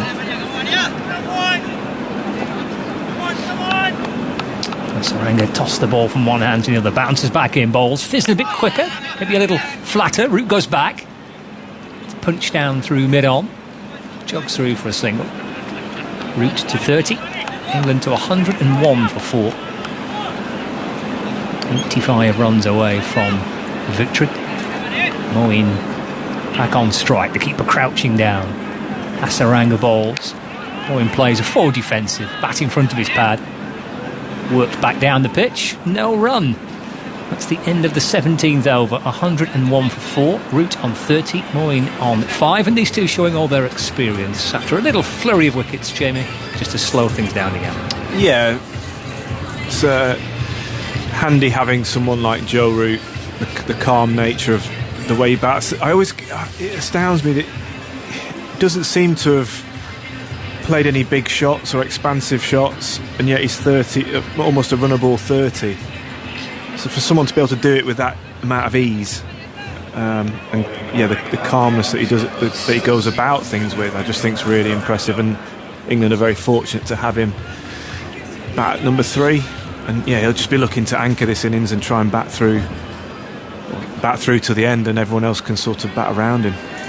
30 from 32, as you say, with no real kind of drama, no real risk really. Stands tall, waiting for Fernando, who bowls just back of a length up onto his toes, steers it safely down into the offside, and there is no run. The calmness that he brings, that authority as well, developed and grown clearly, doesn't it, over time, experience that he has. Yeah, I think it's been clear in your game plan. He's clear with his technique. He works on his technique a lot. Now he's confident with that he's got a game that can perform at this level, and yeah, his game plan is very clear that he's the glue for this England lineup. You know, and there are some more aggressive and attacking and expansive players around him, but he quite enjoys this responsibility to be the player that sort of guides the team through. Fernando in the sunshine in a bowling to Root, has back, tries to cut the ball. Nicely stopped inside the ring, just backward of point by Lanka, and there's no run. There's a bit of cover out on the offside boundary, deep extra cover, wide third man, but stopped inside the ring. Root went back to cut, so he remains on 30. 101 for 4. Gully in place, as well as a third man, deep extra cover. Fine leg. Fernando from the Lumley end bowling. It's a thickish edge down towards the third man boundary. It's picked up just down below us. Root will come back for a second in between that kind of gully fielder and the keeper. Down towards deep third for 2. Root to 32. Score moves on to 103 for 4. We really need to stop bigging people up, because they seem to do something out of the ordinary in the very next ball. Yeah, it was a bit sort of I don't know, a bit un-Joe Root like, really. A bit of a slash outside off stump, just feeling for it, didn't have much control of it. Now they've just moved that gully fielder to a little bit of a more finer slip. And the Sanka there, just shifting a few paces to his left. This is pushed full but wide of off stump. Through to Pereira, and there is no run. 103 for 4. Root 32 from 36. I've been impressed with Fernando and Chimera this tour so far. I thought they bowled really well in the T20s. And then today, again, they've got a bit of tap early on from Johnny Bairstow, and he set off like a train, but they've managed to claw it back well, got a couple of wickets between them, put some pressure on England. Fernando over the wicket bowling. Oh, that nips back in. There's a big appeal. Strong appeal. But, umpire Tim Robinson unmoved. There's Root tumbled over. Have they gone for a review? They have. They're going to have a look at it. They've got 2 left. TV umpire to director. We have a player review for LBW. The original decision is not out. It's a fair delivery. We can move on to front on spin vision, please. Well, it was a big shout, wasn't it? It was. I think the issue will be where this is pitched. To be honest, if it's pitched in line, it looks very close to me. OK, we're going to need seal edge, please, when available. Third umpire Richard Kettleborough. Ultra edge now. Ultra edge coming up now. Flat lines, it goes past the bat. Keep it going, please. Thank you. No bat involved. We'll go to ball tracking when ready. So here we go. Where's it pitched? We're waiting for ball tracking. As we just wait for the ball tracking. Didn't have to think too long, did they, Sri Lanka? They made their mind up to review pretty quickly, but I guess they need to. Two reviews left, and these 2 well set. Yeah, it's a big wicket this as well. They know if they get Joe Root out, then they've got a huge opportunity in this game. And there's a delay ready for ball tracking. On the ball tracking, so the Sri Lankan players watching, arms folded, looking all rather pensive, staring up towards the big screen. See 1 or 2 Sri Lanka supporters waving their flags. But all the Sri Lankan players are stood staring in a little huddle at the giant screen, waiting for the ball tracking technology. Here we go. It's pitched outside. Ball tracking coming up now, pitching outside leg. So I'm going to go back to Tim on field. Tim, you can stay with your original decision of not out. You're on camera now. As you predicted, Jimmy. Just a pitched outside the leg, and to be fair, it pitched some way outside leg. Yeah, I didn't expect it to pitch that far outside leg, but it's a good couple of balls outside leg stump. A good decision by Tim Robinson. It's a review worth taking, though, isn't it? As you mentioned, for such a big wicket, they desperately need to break this partnership. See the back of Root. He's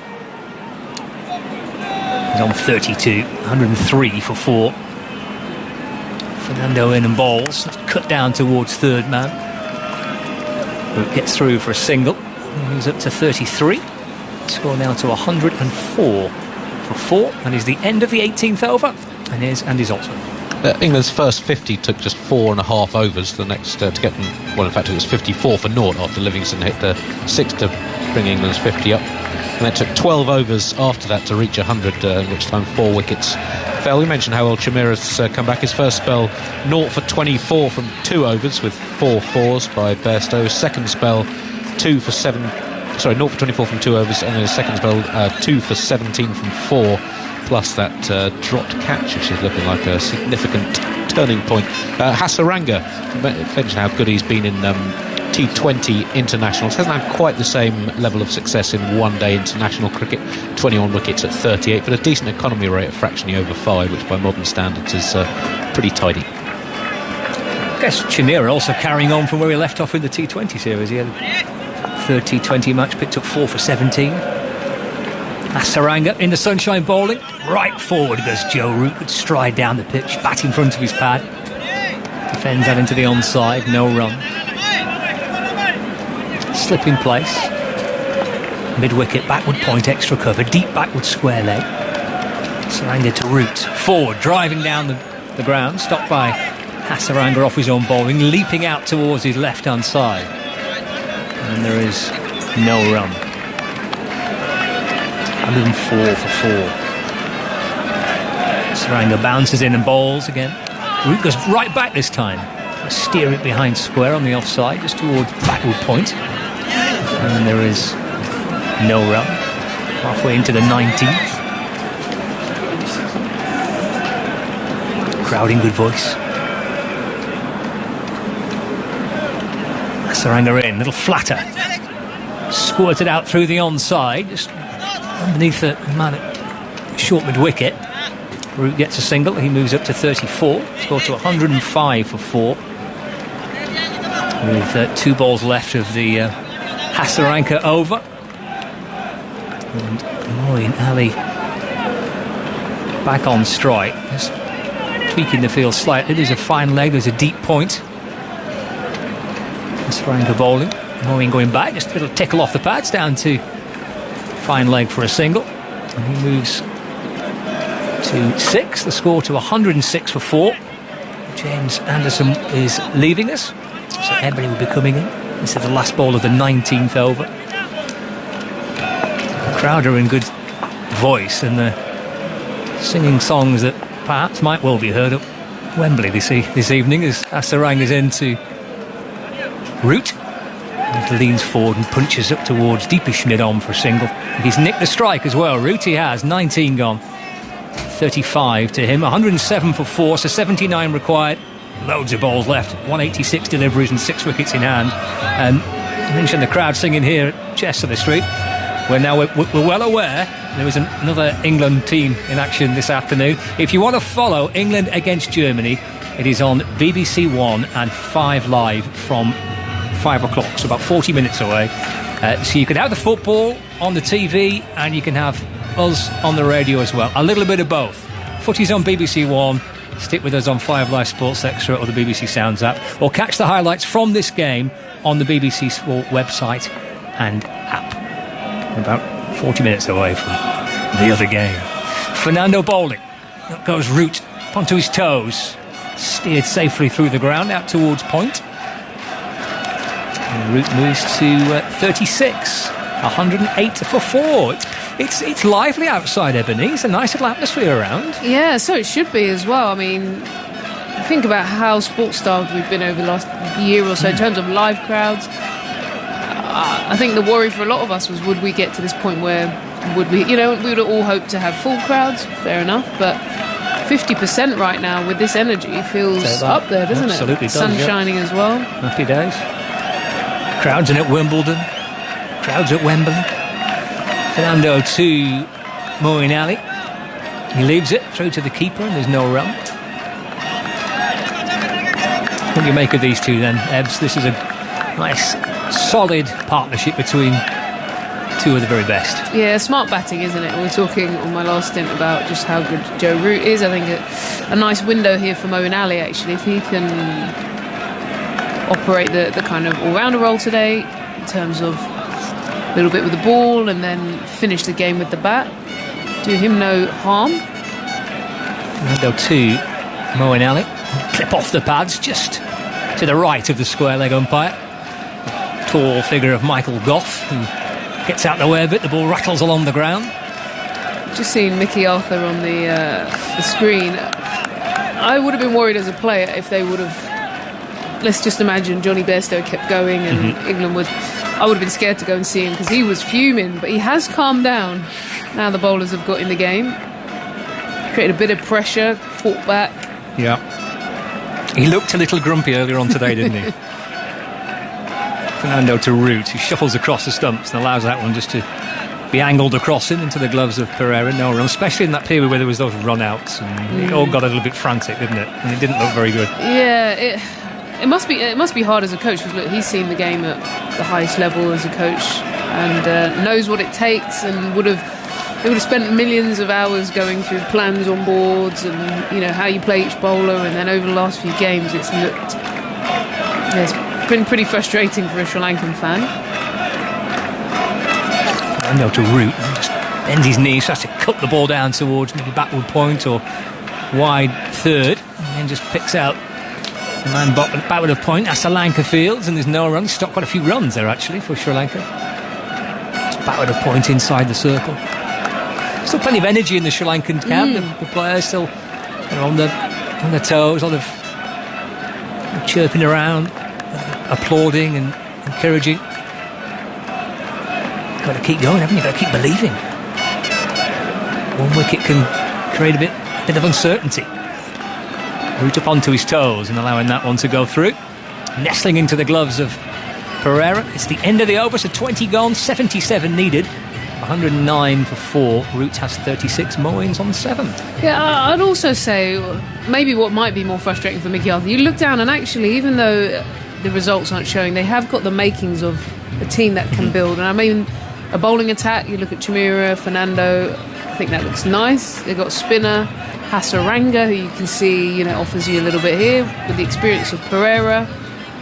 And then I haven't seen too much of Pathum Nissanka, but hearing about what he's done in Test and his record domestically, there's enough there to work with. The problem with that is you need everyone firing. As Hasaranga continues, forward goes Moeen Ali in defence, and there's no run. A team like England, with the bat, you maybe need two key ones to come off because they're just so good. When you're not quite up to that standard, they need everyone to come good together collectively. Hasaranga bowls, just a little short perhaps. Moeen going back, just easing it off his hip into the onside, no run. Yeah, no, I've been impressed with Hasaranga as well. Googlies. Well, he's got a bit of spark about him, hasn't he? He's got a bit of flair with the way he goes about it. Moeen again off that stride down the pitch, working the ball across his pads into the onside for no run. The boots, the hair. The boots, the hair. Is that you? The laces in the boots as well. We spotted yeah. them. Quite like them. They're a bit flash. Moeen goes into his crease and off the back foot and plays it back to him. There's no run. I think they've got the same boots on here actually, Ali and Hasaranga. They're both going for the bright blue boots with yellow laces. Yeah, like it. Bit of flair. Hasaranga fizzes one in a little bit quicker. Moeen's beaten. Looking to perhaps cut it late. Playing a miss and Pereira takes it. Shapes to clip off the bails. No run. Yeah, quick that one. Kissed the surface. And Ali didn't really get that stride into the ball, just kind of had a little bit of a waft. He got lucky in the end. A few oohs and ahs from Hasaranga. He's into Moeen. This time he does get bat on ball, works the ball through the onside, through mid-on, just for a single. He moves to 8 from 22. And 21 overs gone. England 110 for 4. Joe Root has 36. Moeen Ali on 8, a target of 186 to win the first one-day international taking place at the Emirates Riverside at Chesley Street. He did well there. It's a tricky one, that. I was just thinking here as well, England, this is a sign of a good team, isn't it? Is yes, they can come out and try and dominate and bully, be pretty full on. I know you're about to head off. I am. Simon's coming in. We're just seeing when the sort of chips are down, when you've lost a couple of wickets, the rebuild, that ability to rebuild and hold things together and almost be comfortable just ticking things over. Getting a bit of a masterclass on that at the moment. So your favourite player, Root, is going all right, Simon? You're putting words into my mouth now, Emily. The one you want to bat for your life is ticking along nicely. 110 for 4, 76 to win, bags of overs left, bags of balls, just about wickets really. Here's Karunaratne going into bowl to Moeen, who turns that through square leg for 1, looking at 2, they're looking at it seriously, but just as well they turned it down. It was one of those to the edge of the circle in between two fielders, but we saw how dangerous that could be earlier with that brilliant run out from Billings. For all money it was going to be 2. Billings had another idea, rushing in, picking it up round about the edge of the circle and knocking down the stumps from distance with a powerful throw. It was a magnificent piece of fielding. 111 for 4, 22nd over, 186 to win, Root 36. Moeen Ali was dropped early on, he's on 9. Root on strike, Karunaratne goes in to bowl him short, and that's top edge by Root. This is up in the air, he could well be caught, he's not. Catch falling just short of the fielder coming in from fine leg. It was one of those tantalising ones, and Root gets away with it. It's who is it? Chameera. Chameera coming in from the fine leg boundary. Yeah, Chameera, Dismanta Chameera. And it was a strange shot. It'd make a great photograph because Root was pulling that with both feet off the ground for a moment. Well, 2 things. First of all, well done to Karunaratne. Really bent his back on that one with a surprise delivery. But Chameera got there. He did all the hard work, actually. He was diving forward, but passed through his hands. 112 for 4. Moeen Ali on strike now. Karunaratne bowls and Moeen strokes that away. Beautiful looking shot, but straight at backward point. It was stopped by Lanka. And there's no run. Just thinking Moeen Ali dropped, Root dropped. Yeah, that 80 for 5 we were talking about. It could well have been when Moeen dropped. Was it first ball Moeen was dropped? Yeah. Just seeing a replay of that Root. Just see. Well, we won't see that for a moment. It's gone off the screen, but here is Karunaratne bowls to Moeen. His leg glances. This might go away for 4. Fielder chasing around the rope. They won't get there. Lakshan. No, it's gone off the pad. It went very quickly, didn't it, for it to be leg byes. Leg byes have been signalled. I assumed it must have come off the bat because it raced down to the fine leg boundary. Yes, come off the pocket area, but it went very, very quickly. 4 more runs to the total. 116 for 4. This is the small margins in it. He's bowled a good ball to Root, caused him a bit of problems. Could have followed up the next one to Ali. Just drifted down leg. Just relieved a bit of pressure with a loose ball. 70 to win. 170 balls available. So we're in the 22nd over. Root 37. Moeen on 9. Here's Karunaratne, another short ball. Moeen ignores it, bending at the knees, allowing it to go through to Kusal Pereira. I haven't seen a replay yet of that drop catch. Have you seen one? Yeah, look, he was diving forward, Chameera. So he got there and the ball went through his hands. Yeah, and also you'd argue if you saw some of the England fielders, they commit to the dive forward. Well, Livingston caught one low down coming in, didn't he? From the deep. Karunaratne, right arm over the wicket, bowls to left-handed Moeen, short again. Moeen knocks it off his hip into the onside, back with a square. 117 for 4. I think it's fair to say in the cricket we've seen so far this summer involving Sri Lanka that their bowling is better than their batting. Their batting looks thin, short of confidence, quality, depth. but the bowling unit's got something about it. Yeah, definitely the makings of an attack of, a bit of everything. We talked about Hasaranga already. Not really a mystery spinner as such, but I like that he varies his pace. He bowls a lot of googlies. He's got his own style. And then you add a couple of the seam bowlers. Fernando with his height, Chamira with his pace. Runaratne's that sort of in the middle, hold things together kind of bowler. It's going to be Hasaranga to bowl from the media centre end of the ground, which we are commentating. Hasaranga goes in, bowls to Moeen, and that skews off the outside edge of the bat into the offside. As Moeen rather groped forward, I seemed to guess there which way that was going to spin. It's spun away from him. 118 for 4.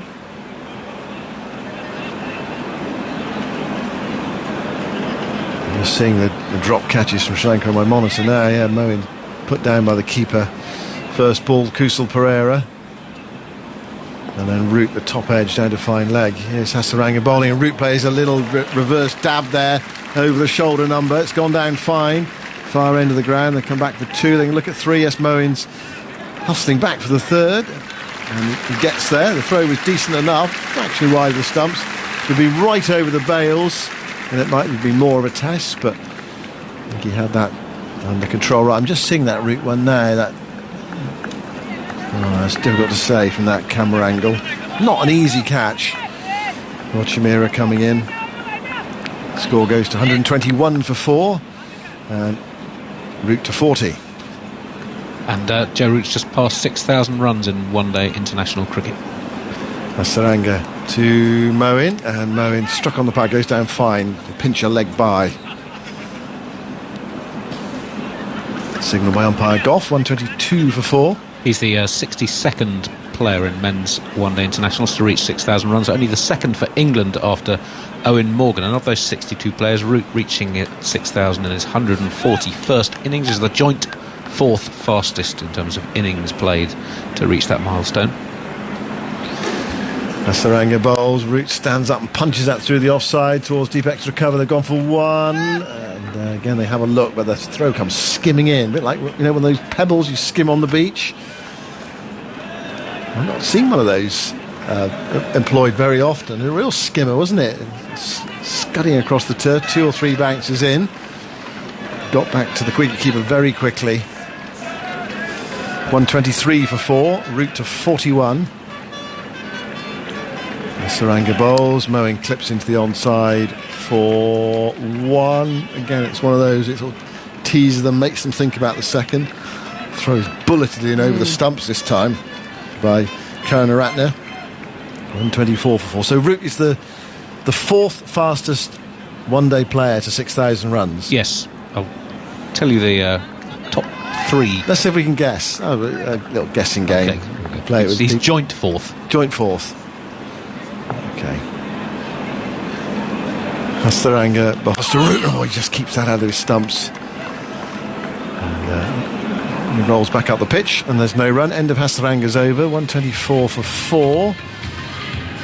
Root 41, Moeen Ali 12. So we've got a choice of 62 players. Yeah, 62 players. Do you want me to list all 62? No, Yeah, please. don't do that. I'm just going to take a bit of a stab. I'm going to say KP. go on, he didn't reach. Did he not? 2001 Did he not? internationals. No, because he's only the 2nd English player to do it. Owen Morgan. Yeah. Would Morgan be up there, or no? He's not in that quick club. I'm going to go Jayasuriya. Incorrect. He's quite far down the list. He took 209 innings to reach 6,000 runs. Averaged just 29.9 when he reached that. Saywag. Okay, here's Karunaratne, bowls to Moeen. Moeen plays that way into the offside, and there's no run. Okay, so what I'm thinking of is more in terms of strike rate, but actually you're thinking in terms of It's a high average. Pedigree and high average and quality. Yeah. Tendulkar? Nope. Tendulkar took 170 innings. Lara's closer. He's been shunted down to 9th on the list. It's all right, folks, you've only got 59 to go. 124 for 4. Karunaratne bowls short, swatted away by Moeen on the pull towards deep square leg. And they go through for a single. So in terms of innings, well, perhaps Callis then. He wasn't such a one-day. 167 innings, pretty tidy. Kohli, come on. Kohli's second. Oof. Right, there we go. 136 innings. Well done, Ebs. There's To a reach strike 6,000. for us. Hey, we're Okay, closer. fair. We're still not there. Well, we've got 3 others, have we? To be fair, she has been looking at my computer screen as well. But I can't quite see the order. I can just see some names. Oh, Abs, have you been cheating?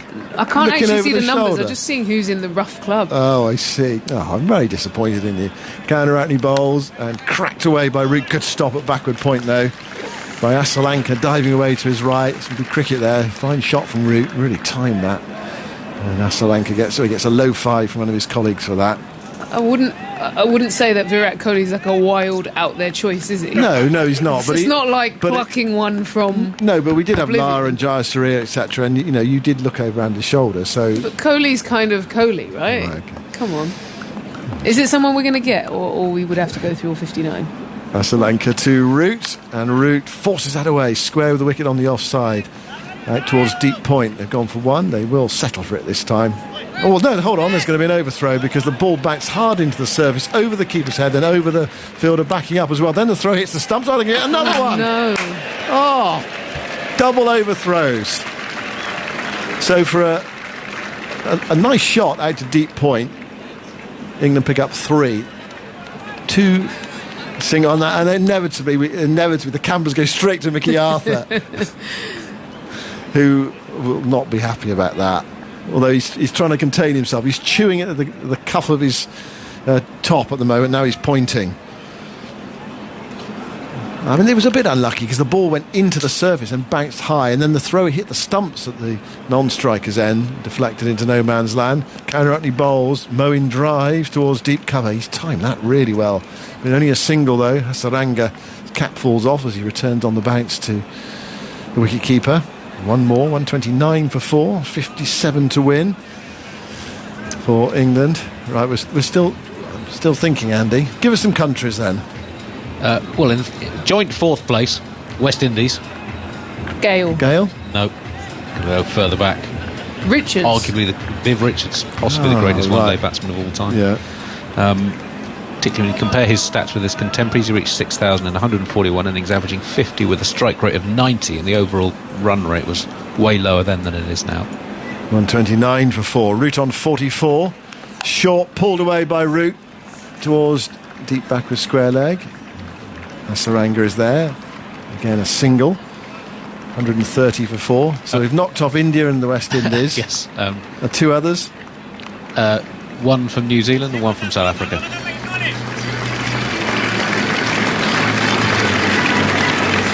That's the 50 partnership from 73 balls. One from South Africa. Are we ready? We've already said Callis. It's not Callis. Well, Smith. Not Smith. De Villiers. Not De Villiers. No, he's sick. Herschel Gibbs. No. Amla. Oh. He's the quickest No way. to 6,000 runs. Only 123 innings at that point in his career. He averaged 52.7. And New Zealand. And New Zealand in 3rd place. Kane Williamson. 139 innings to reach 6,000 runs. So Root tied with Viv Richards behind Amla, Kohli and Williamson. Wow. I can't work out if that game is just name as many batters as you know, or actually it did we seem need. that, yeah. Oh dear. Dhananjaya Lakshan is going to have his first bowl in one-day international cricket. And earlier out for 2 to Chris Woakes, one of 4 wickets for Woakes today.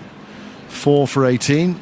It's right arm, fast medium, bowls to Root, opens the face and runs it down to 3rd. One more to the total, Root to 46, and England to 131 for 4. 55 more required by England. They had a lightning start, 54 for no wicket inside 5 overs. And then the wickets began to fall. Livingston out for 9, Best over 43, Morgan for 6, Billings for 3. So that was 80 for 4. It should have been 80 for 5. Moeen dropped. But these two have put together a 50 partnership, steadied everything. And unless England have an absolute nightmare from here, they should win this match with a degree of comfort.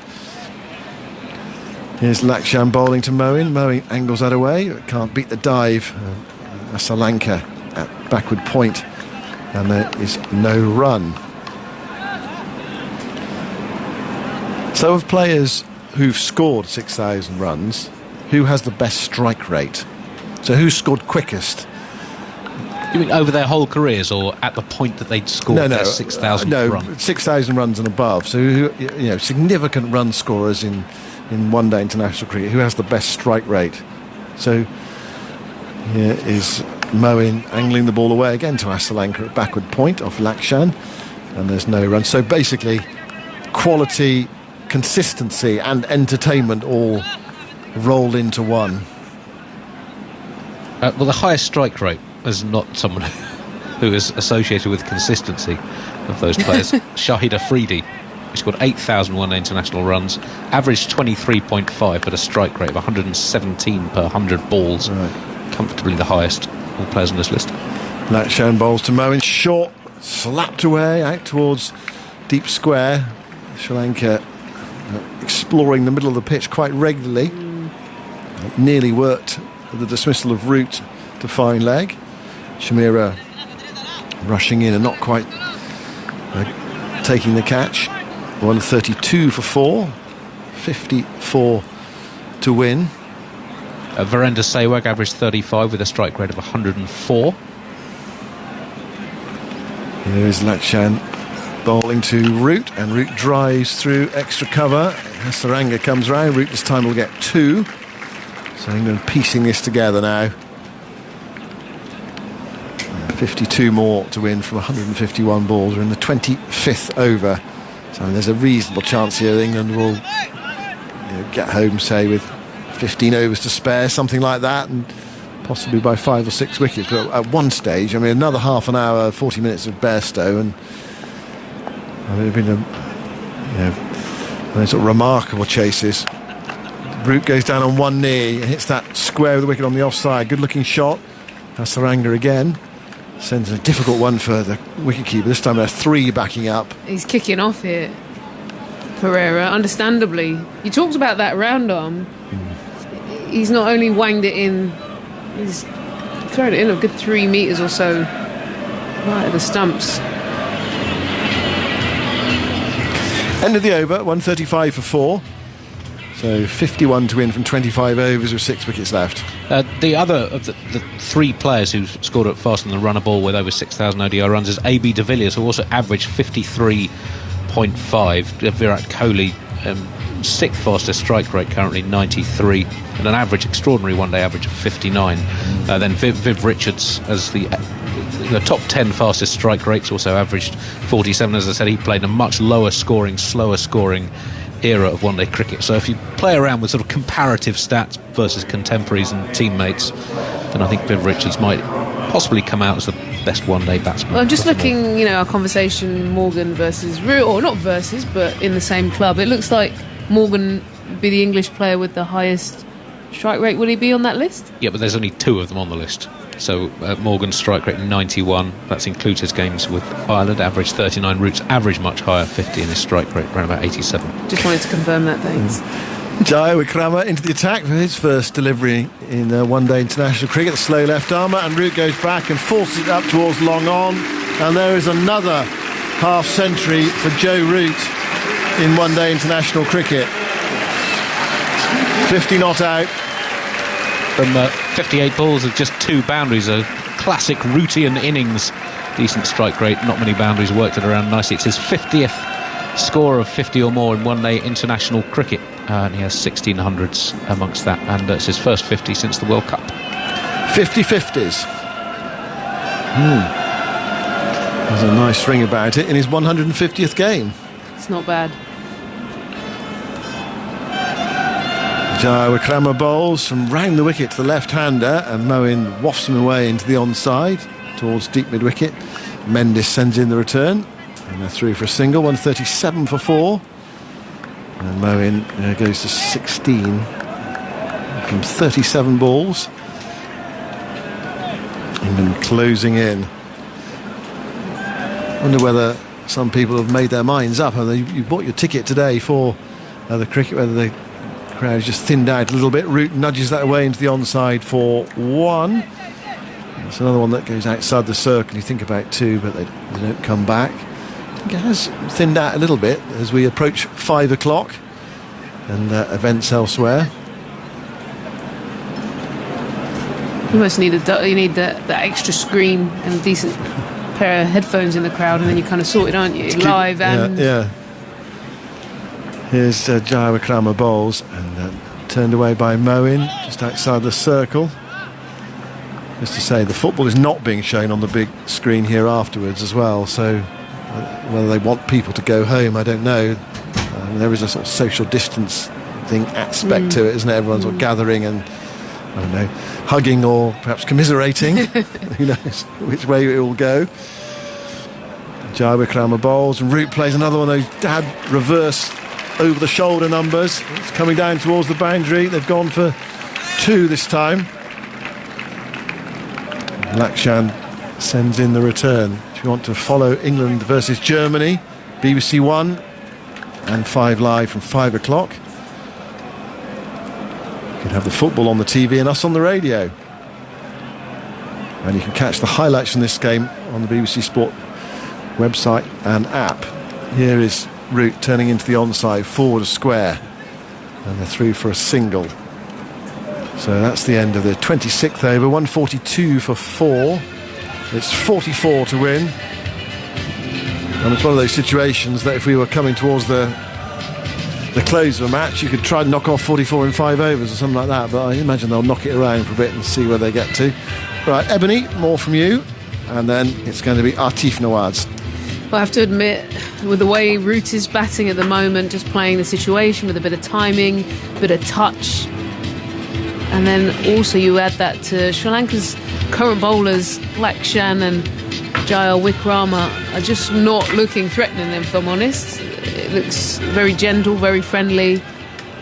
Lakshan just coming back onto bowling mid-70s, but hasn't really created any sense of danger.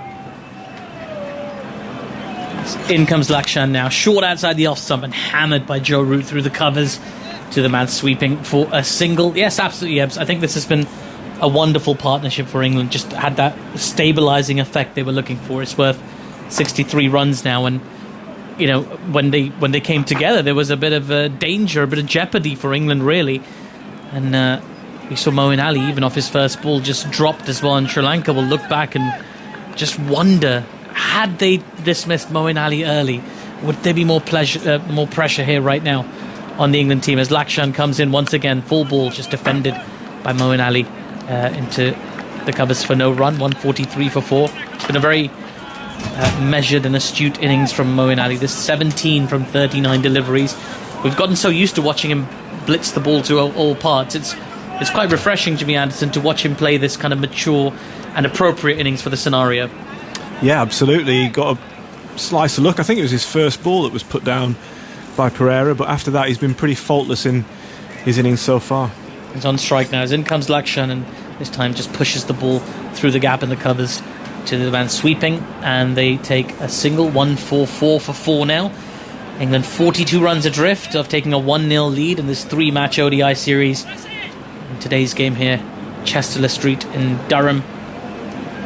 Lakshan, a lot of chat about Lakshan. We heard about him from Russell Arnold as well earlier. A lot of hopes for Sri Lanka on him and his medium pace bowling.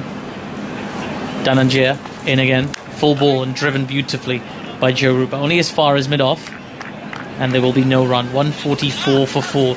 Yeah, it's just, some people talk about modern white ball cricket, Jimmy. It's all about strike rates and how fast you can get there, and we were kind of guilty of it. It's all talking about record breaking and new barriers being broken, but sometimes you just need that player that keeps a calm head.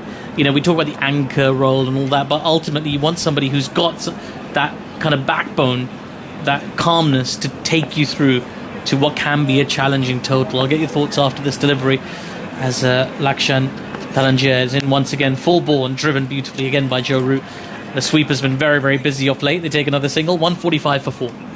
Yeah, I think it's just, you want smart cricketers in your team. So, we talk about, as you said, we talked about England and how sort of aggressive they can be with the bat, but what you want from your team is not just to go out there every game and try and blast it from ball one. You've got to assess the conditions, you've got to assess the opposition you're playing against if they're bowling well. Lakshan in again, this time short and pulled by Moeen Ali, pulled with aggression to that mid-wicket boundary as a classic Moeen Ali shot, dismissive into the mid-wicket region for 4, 149 for 4. Yes, you want to breed smart cricketers that think about the game and learn from certain situations, and Joe Root is just the epitome of a smart cricketer. He really does think about the game a lot, and certainly in white ball cricket you trust him in any situation. He reads it so well, and today he's just played it, the exact innings that England needed him to. He most certainly has, batting beautifully right now on 56 not out from 64 deliveries. Presumably, Jimmy, you spent a lot of your career really just watching Joe Root bat as well, just from the pavilion, presumably with your feet up sometimes, just relaxed watching him bat. What's that like? Is there this sense of inevitability when Joe Root goes out there that 9 times out of 10 he's going to be playing a long innings and you're going to get to chill for a bit in the dressing room? Yeah, I mean, he has got that calming nature.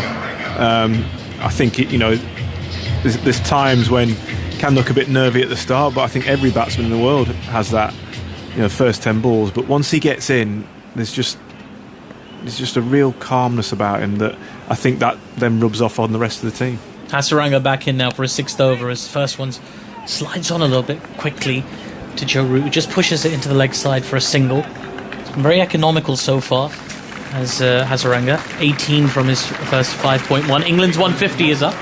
150 up for the loss of 4 wickets, and his partnership has moved on as well to 70 between these two players.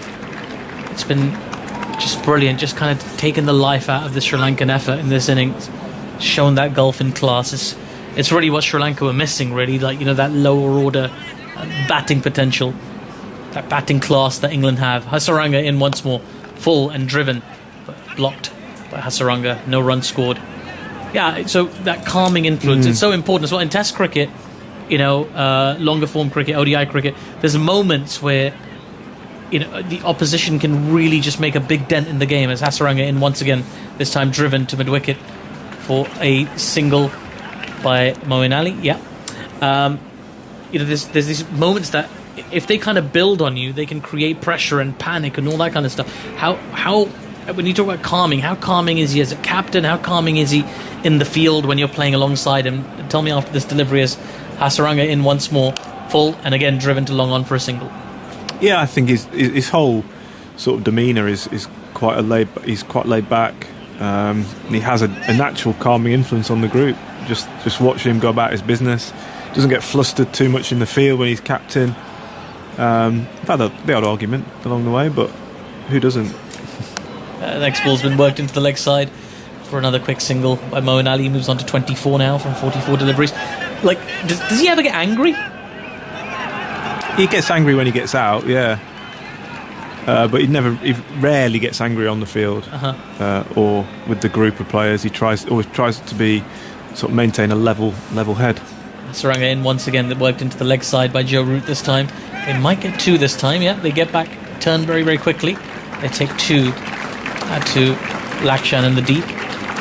155 for 4 now. Hasaranga's 6 over is complete. He's got figures of 0 for 23 from his 6. England need 31 more runs to win this game. We're talking about Joe Root. It's his 150th match today, and he's marking it in some style in one-day international cricket. 60 not out so far, and putting England on the track for what should be a comfortable win. I mean, how does he express his anger or frustration? If he's irritated with a player for a performance or anything really, what's his sort of preferred technique? He doesn't get frustrated with people. He tries to I don't know, he just talks to people. He's good at communicating. Doesn't get too, as I said, doesn't get too frustrated, doesn't get too hot-headed about anything, tries to keep a level head all the time, and whether we're doing well or whether we're not doing well. So I think that's a key as a captain, is knowing how to talk to each individual. I think it's something that Andrew Strauss was really good at, was actually getting the best out of each individual player, getting to know them on a one-to-one level really well. Binaru Fernando now back into the attack. He bowls a short one outside off stump. There's a bottom edge from Moeen Ali. Nearly chopped onto his stumps there. In the end, just bounces away on the bounce to the keeper, and there is no run. 155 for 4. England have 131 balls to get 31 runs. Seems like it should be pretty straightforward from this point on, and this crowd that have stuck around here in Durham at Chester Street will be treated to an England victory. And this beautiful clear day as Binaru Fernando in once again, short outside the off stump and cut hard by Moeen Ali. The sweeper is in action once again. God, he's been busy all day. The covers 156 for 4. They've got protection either side as well. This left-right combination at this point, it's just about economy of movement, I imagine, just having one person either side of the field. It looks like the game is kind of moving to a relatively simple conclusion. Though, well, we've seen a few odd things happen recently in the game. Sri Lanka will want to sneak in 1 or 2 more wickets, even if it's a consolatory one. Binaru Fernando in now, short again, but Joe Root meets the ball and pulls to deep backward square leg for a single. 157 for 4. Yeah, I think we're about to see the last roll of the dice from Pereira. He's brought on Fernando, his other opening bowler, and Chamira will, I think, he's doing a vigorous warm-up, so he's going to come on the other end. So the last roll of the dice, trying to bring his main wicket takers back on to try and create some magic now, because that's what it's going to take to get Sri Lanka back in this game. It is quite an intense warm-up, isn't it? Probably a bit chilly. You can see the breeze on the trousers of these players. As in comes Fernando once again, full ball and chipped uppishly to the square leg region by Moeen Ali, and they'll take another single. The Barmy Army's horns are playing so many songs. Is it ever distracting, Jimmy, when you're in the field and the Barmy Army's going full blast, or is it always quite fun? Yeah, it's never a distraction. I think you're always focused on your job. If you've got the ball in your hand, it's actually quite entertaining when you're not bowling and you're just grazing in the outfield. Maybe keeps you going, especially towards the end of the day when you hear them keep singing that last hour of the day. It really does perk you up. In comes Fernando, short once again, and Joe Root pulls once again, and the sweeper will tidy once again. So just rotating the strike right now, Moeen Ali and Joe Root. 159 for 4, 27 runs away, and they've been very busy today, the Barmy Army. So many different songs that they play, of course. Any favourites, Jimmy? Any song you look forward to hearing? Not really. I think they're all good. What about you, Zoltz? Any favourites amongst the Barmy Army's playlist? Tell me after this delivery, as Binaru Fernando is coming into bowl back of a length, and Moeen Ali just works that into the leg side to the fielder. There is no run. Well, I'm not sure I've necessarily got favourites, but certainly the performance at the Edgbaston Test did seem to focus purely on Please Take Me Home, and I felt like the repertoire had constricted significantly. So I don't know if there's some crisis in the songwriting regiment of the Barmy Army, if they're down to the reservists, or but I don't know. Well, we'll have to look into that. We'll have to send some suggestions for more diversity. We're hoping for maybe some classical stuff. No, I don't mind the style. A bit of free-form jazz here and there wouldn't go amiss, I guess. A bit of Vivaldi, a bit of Four Seasons, why not, 159 for 4, 27 required off 126 balls now to win this game. Mickey Arthur has resigned to his fate as well. I've seen a lot of Mickey Arthur on social media today as well, a lot of people memeing him. But you just feel bad. You feel kind of bad for him. He's had a difficult tour, and it has to be frustrating as a coach to see some fundamentals done so poorly. The running between the wickets, some of the fielding. It was just really substandard from Sri Lanka today. Yeah, I do feel for Mickey Arthur, because he's someone who loves winning. I've played against many of his teams over the years, and that's the sense you get from him. He's a real competitor. So be a little frustrated, I think. Hasaranga in once again, short this time, and punched off the back foot by Roop, only as far as point, and there is no run. I think also he'll see a lot of talent in this Sri Lankan side, and again it'll be frustrating just not quite getting enough out of them at the moment through the T20s and into this first ODI. Hasaranga in once again, lots of flight given this time, and driven just to that backward point region again. No run taken. He's not taken many chances here, Joe Root. He's played a very smart innings, very Good percentages in his shot selection as Hasaranga in once again. That time the ball takes a thick inside edge and runs away to the backward square leg region. They'll run through for a single. And Hasaranga was very excited by that. It's good to see, with England requiring 26 of 123 balls with 6 wickets remaining, it is quite... There's something about watching a bowler come in and still think, oh, I'm still in with a chance here. Oh, I'd love to get this wicket. There's something about it. Yeah, definitely. Hasaranga in once again. Lots of flight given, driven nicely by Joe Root to long on for a single. 160 for 4. But you'd probably be in the wrong job if you get thrown the ball in a one-day international and you're not keen on taking wickets. That's your job. Sure. No matter what the game situation is, that competitive edge is still there. Hasaranga in once again full, and this time fields off his own bowling, another dot ball. I mean, we've definitely seen it though with certain cricketers over the years where, when the result is a foregone conclusion, your enthusiasm does wane a bit, and you kind of understand that. But Hasaranga, quickly back to his mark, getting involved, getting in there.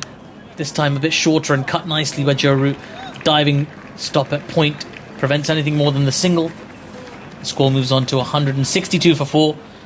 With 24 required off the next 20 overs to win this game. I think England are going to win this game, guys. Big call, but I think they're going to win this game. Big shout this early. 120 balls left. Anything can happen. Anything can indeed happen. I think at this point, Sri Lanka will already be thinking about taking the positives as the spectators around the ground enjoy the atmosphere. Been talking about chips, some great bits of food floating around. Had some lovely Sri Lankan curry for lunch as well today, which was very nice. Very, very good. Now then, Joe Root on strike. And in comes Binara Fernando, bowls a short one. Joe Root has pulled that nicely behind square. Will it race away to the boundary for 4? Oh, there's a diving effort, and really, he should have got there. Well, that was a poor effort in the deep by the Sri Lankan fielder. It's Jaya Vikrama who was there and just missed the ball altogether. He made the distance. The ball went under his arm, through to the boundary. 4 more to the England score. England 4 runs closer to wrapping up this game. 20 required off 19.5 now. Yeah, looked like a fairly innocuous shot, didn't it? Just helped it on its way around the corner, but timed it so well. Jaya Vikrama could have done better, I imagine, but Binara Fernando in once again, this time on the back foot. Joe Root just guides the ball to deep third man for a single. And score moves on to 167 for 4. 19 required now for 118 balls. England inching closer to the finish line. They're doing it in a very professional, very resolute manner here. Finishing the job properly. No distractions for these England players. No distractions for Joe Root and Moeen Ali. Making the most of that opportunity he was given. Dropped off his first ball. He's accumulated 27 not out so far. He's on strike now as Binara Fernando comes in. This time the ball's just been pushed to the backward point region. They wanted a single. Moeen Ali set off and then turned back around when he saw the point fielder Vikramasinghe was onto it quickly. No run taken. 19 required of 117. The crowd has thinned out a little bit, but not as much as I thought it might have, Jimmy. I've got to say, it's a lot of people committed to the match and watching it to the end. I think it's good to see. Absolutely. What's the point in coming if you're going to go watch the football halfway through? Well, not halfway through, but you know what I mean. Yeah. Binara Fernando into Moeen Ali. Full ball, wraps him on the pads, but it's going down the leg side. Not even an appeal from the Sri Lankans. Just does that little gesture with his wrist, suggesting it's just going down leg. 167 for 4. Now, just for humour's sakes, Andy, just humour me, right? From this kind of position, I mean, this is a bit of an ask. I don't know how you'd find this stat, but if anybody can, you could. From this kind of position, 19 required of 116 balls with 6 wickets to spare. Have there been any instances of teams winning games from this position? I'll leave you with that challenge, as the next one's a short ball which Moeen Ali defends into the covers, and there is no run. 167 for 4. I'll dig around. I can't think of any off the top of my head. Moeen Ali's now faced 52 balls. It's his longest innings in one-day international cricket since he made 102 from 57 against West Indies at Bristol in September 2017, after which there were certain shenanigans in Bristol that had repercussions. And Moeen's not had a 50 in ODI cricket since then, and this is his longest innings in terms of balls faced. So some valuable time at the crease. Without a doubt, 167 for 4. He's on strike as Bernardo Fernando comes in, back of a length, and Moeen Ali just guides that to third man for a single. Score moves on to 168 for 4. That is the end of the over. England now need 18 runs from 114 balls to win this game, taking a 1-0 lead in this series. It feels pretty comfortable. They'll be pleased with themselves, but they'll also reflect on some things they got wrong. Jimmy Anderson, a few thoughts from you, and then you're going to be joined by Scott Reed. Yeah, my first thought is, can Moeen finish this in 3 balls? But I'm sure the way they've been playing, and we just having to be pulled back now. The last ball was actually a no ball, which means there's still 1 ball left in this over. It's a free hit with Joe Root on strike.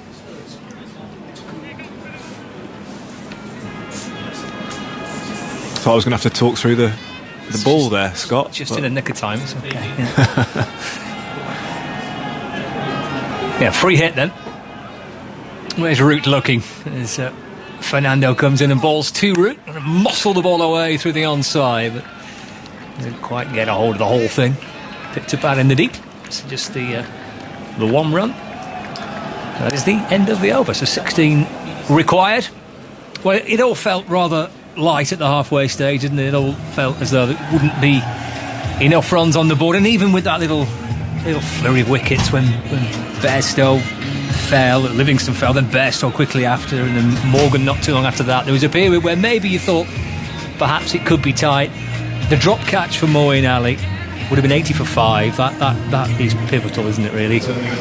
Yeah, that could have been a game changer, but it still feels a little bit light for Sri Lanka. You'd have thought England might have got through. Joe Root would have stayed there, as he has done. But yeah, it's been easy from that point. From that drop catch, it's been a faultless partnership. They've played the situation perfectly. Root's on 70 and on strike. Chamira starting his 7th over. 16 requires, so just a short way off now for England to start with a victory in this one-day international series. This is off the back foot, just sliced away neatly enough through the offside. Out towards deep point for 1 run. 71 to Root, so 15 required. And the kind of calm, professional nature of getting the job done, it's a good way to start any series, isn't it? Yeah, and Joe Root's first white ball knock of the international summer as well. And he's looked pretty settled from ball 1. He's found the gaps, rotated the strike, put the bad balls away, just as you'd expect Joe Root would. And it's great to see him in form. Yeah, 71 from 78. Moeen Ali waiting as Chamira balls. It's punched up to mid-off, but for no run. When he first came out to bat, you and I were on commentary together, you said that I think it was his first shot, kind of a cut through the covers for 3, I think, in the end. We didn't quite time it, and you say it looks like a player that's not had too much time with the bat and out in the middle, but this has done him a world of good. Yeah, definitely. He got through that. It did look a little bit scratchy maybe for his first 10, but then once he settled down, he's just looked, and I think what this situation has helped him with, he's playing the situation rather than thinking about his technique and his timing. Chamira balls a short ball which Moeen gets underneath, bends his knees, ducks underneath it through to Pereira, and there's no run. But yeah, it's nice. I think he enjoys playing this situation. The team was in a bit of strife. 80 for 4, could have been 80 for 5. Yep. And he enjoys being that guy who will see the team home, and he's done it just brilliantly today. Can't fault him. Leaning on his bat at the non-striker's end, his right hand on his hip. Content with his work so far. He's watching Moeen settle into his crease. It's Chamira from the Lumley end balls another short ball which Moeen thinks about kind of rocking back and taking on. Drops his hands, it's through to the keeper, there's no run. The field set at deep square leg, fine leg. Moeen 28 from 56 has been an equally as calm and considered innings. Too much drama about it. Getting the job done for England. With bags of time remaining, nearly 15, with 110 balls left. Chimera to Moeen. Oh, he's bowled it. Peels away in slightly muted celebrations. Chimera. Moeen's gone for 28. And just a little thin edge back onto his stumps. It's his leg stump that's lying on the ground, looking a little sorry for itself. Moeen departs. Yeah, he's dragged that back onto his leg stump and has to make their way back up towards the dressing room. It ends a very good partnership for England, a partnership which perhaps came together with one or two little bits of concerns. But at 171 for 5, Moeen's done his bit in that partnership. Yeah, he has. That was the first real show of aggression from Moeen. He's tried to play an aggressive shot through the offside. I think you've got to give Chimera credit there. He's bowled 2 short balls, pushed Moeen back, and you can see there on the shot, he's pitched the ball up further up. His feet have gone nowhere. He's just used his hands to sort of flash at the ball, gets an inside edge onto leg stump. So credit to the bowler. I thought it's a good piece of bowling that. But Moeen's done the bulk of the hard work now, and Sam Curran coming in just to finish off the job. And you'd expect with Sam Curran, he probably will come and try and get it finished. Yeah. He's that type of player, isn't he? He is that type of player. He likes to strike the ball, play the big shots. So I'd imagine him playing a few shots here. Try and get this game finished quickly. I guess for Sri Lanka, Chimera certainly has been a positive, really, in what has been a tough tour of England so far with the white ball. Yeah, he's been the standout, hasn't he? Through the T20s, and today again, even after a tough first couple of overs where he got met by Johnny Bairstow, he came back brilliant. He got 2 for 17 in his second spell, and another wicket now in this spell. So he's certainly got that knack of being able to take wickets. Plaster just below his left elbow. It's a big rectangular plaster covering up a bit of bruising or a scrape. Sam Curran scratching around in his crease. And a few stretches, slip in place. 3 for 42 for Chimera now. 1 ball left of his 7th over. 171 for 5. And there he comes, bounding in and bowling a short ball, which Curran just ducks underneath. Oh, it's been signalled as a wide. It was banged in pretty short, wasn't it? It ballooned over the head of Curran, taken by the keeper. Yeah, one of the ones he bowled to Moeen just before he got out was very tight to being a wide, I thought. It was borderline, wasn't it? Yeah, it wasn't called, but that one certainly was a wide, and it's 2 for the over as well, so imagine the next few to be pitched up. Sam Curran bent his knees and got underneath it, but he could have just stood there still, really. Ball would have disappeared high over his head. Slip in place as he bowls to Curran. Steered down towards third man for a single. And he's off the mark as well. So Curran keeps the strike. Little clip down to third for 1. It's the end of the over. Here's Andy. Moeen Ali, 28 from 57, so a strike rate less than 50 per 100 balls. In the past 12 years, only 2 other England batsmen have played an innings of 50 or more balls at a strike rate of under 50 per 100 balls in one-day international cricket. And the identity of those 2 players is perhaps surprising. Ben Stokes and Josh Buttler. Stokes had 50 off 103 against India in Nottingham in 2018, a period where he was struggling for form after returning to the team, and Josh Buttler 28 from 60 at the SCG in January 2015, shortly before the 2015 World Cup. Before that, you've got to go back to Dimitri Mascarenhas' 36 off 76 in Barbados in 2009. Tremendous. For such an innings for England.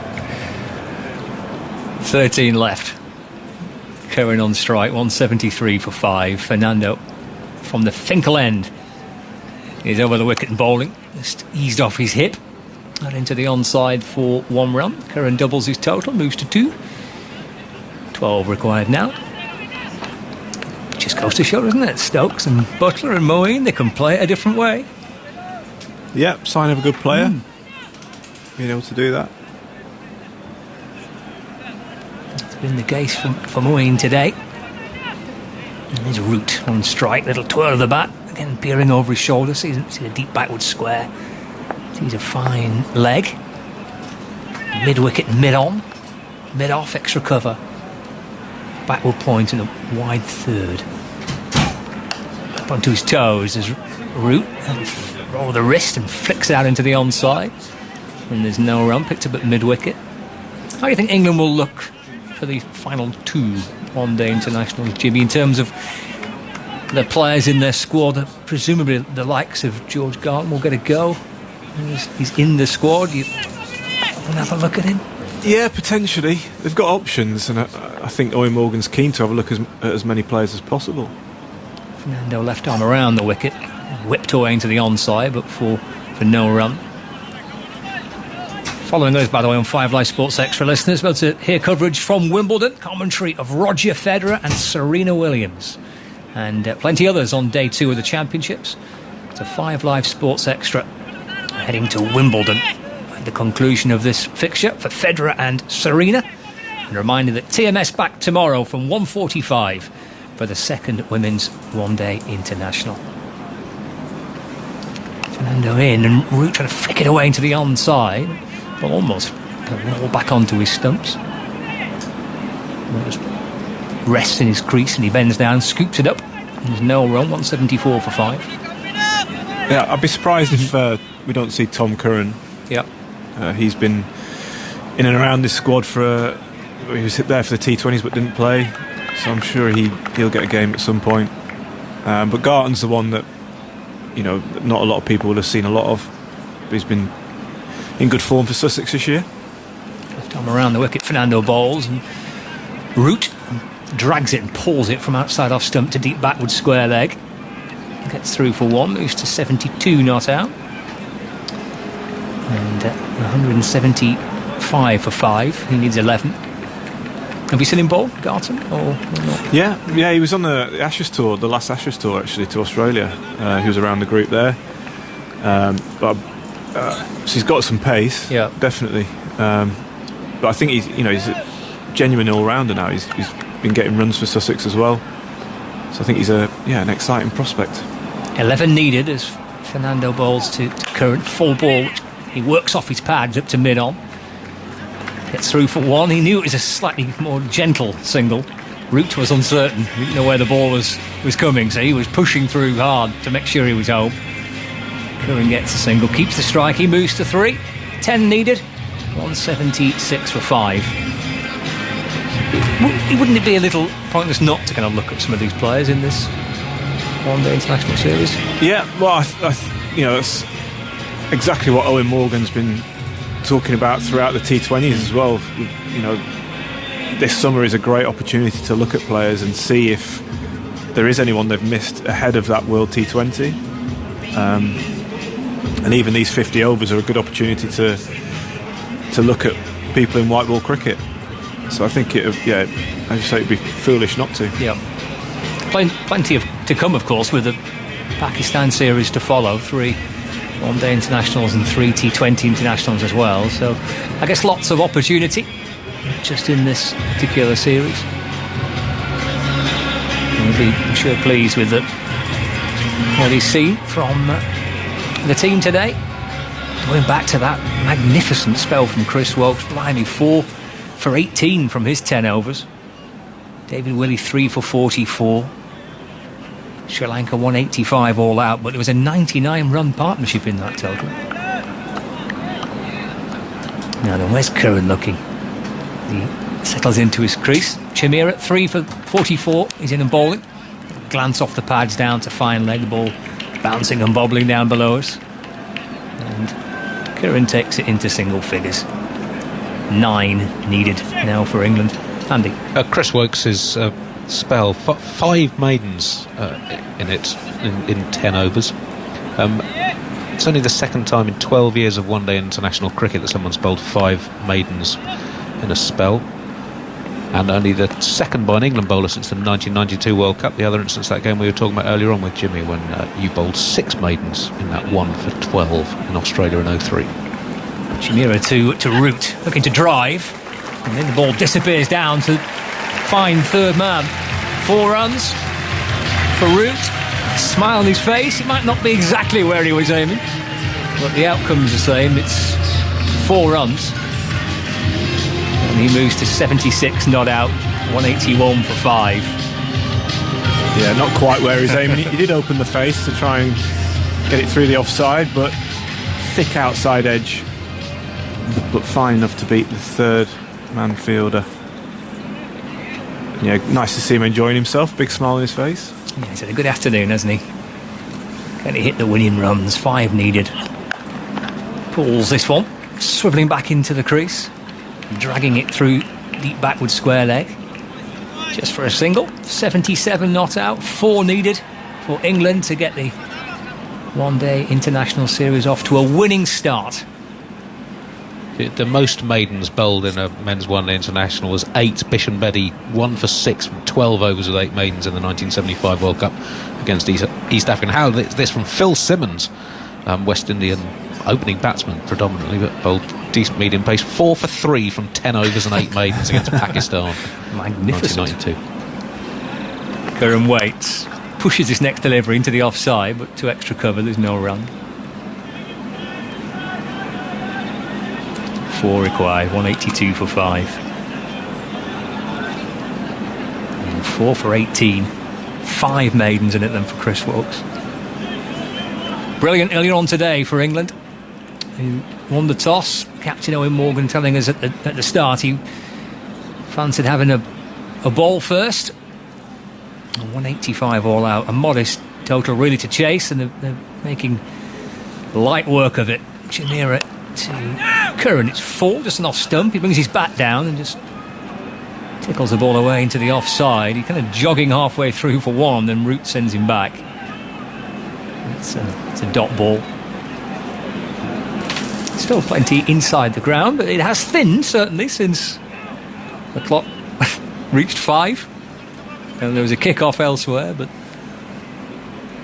plenty seeing it through to its conclusion. Its inevitable conclusion, which really has been the case for the thick end of 45 minutes to an hour, I guess.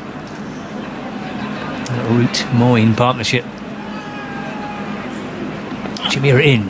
Hear the yelp as he bangs it in short, and Curran bends his knees, gets underneath it, through to the keeper. End of the over. 182 for 5. Curran on 4. And Joe Root on 77. And Curran just content to continue where Moyne and Joe have left. Yeah, he's not playing any shots whatsoever after said he was going to play some shots.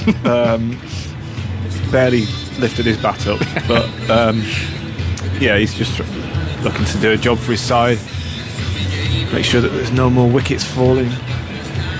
These two see it through, 4 to win. Couldn't be simpler really for England. It's just a matter of time. Everyone's played a certain way apart from Johnny Bairstow. He came out and smashed it around the place, and then Livingston tried to get involved in it as well. The rest have been a slightly more calmer, sedate approach. Fernando to Root. He's up onto his toes, easing the ball away through mid-wicket, jogging through for 1. And moves to 78 not out, with 3 needed. Johnny Bairstow hit 7 boundaries in his 21 ball innings, 1 6 and 6 4s. The rest of England between them have managed the same, 1 6 and 6 4s. Joe Root's had 4 4s, including a misfield and an edge in his 84 balls. So Bairstow has played a different game. He came out the blocks flying, didn't he? Set off like a train. It was terrific to watch.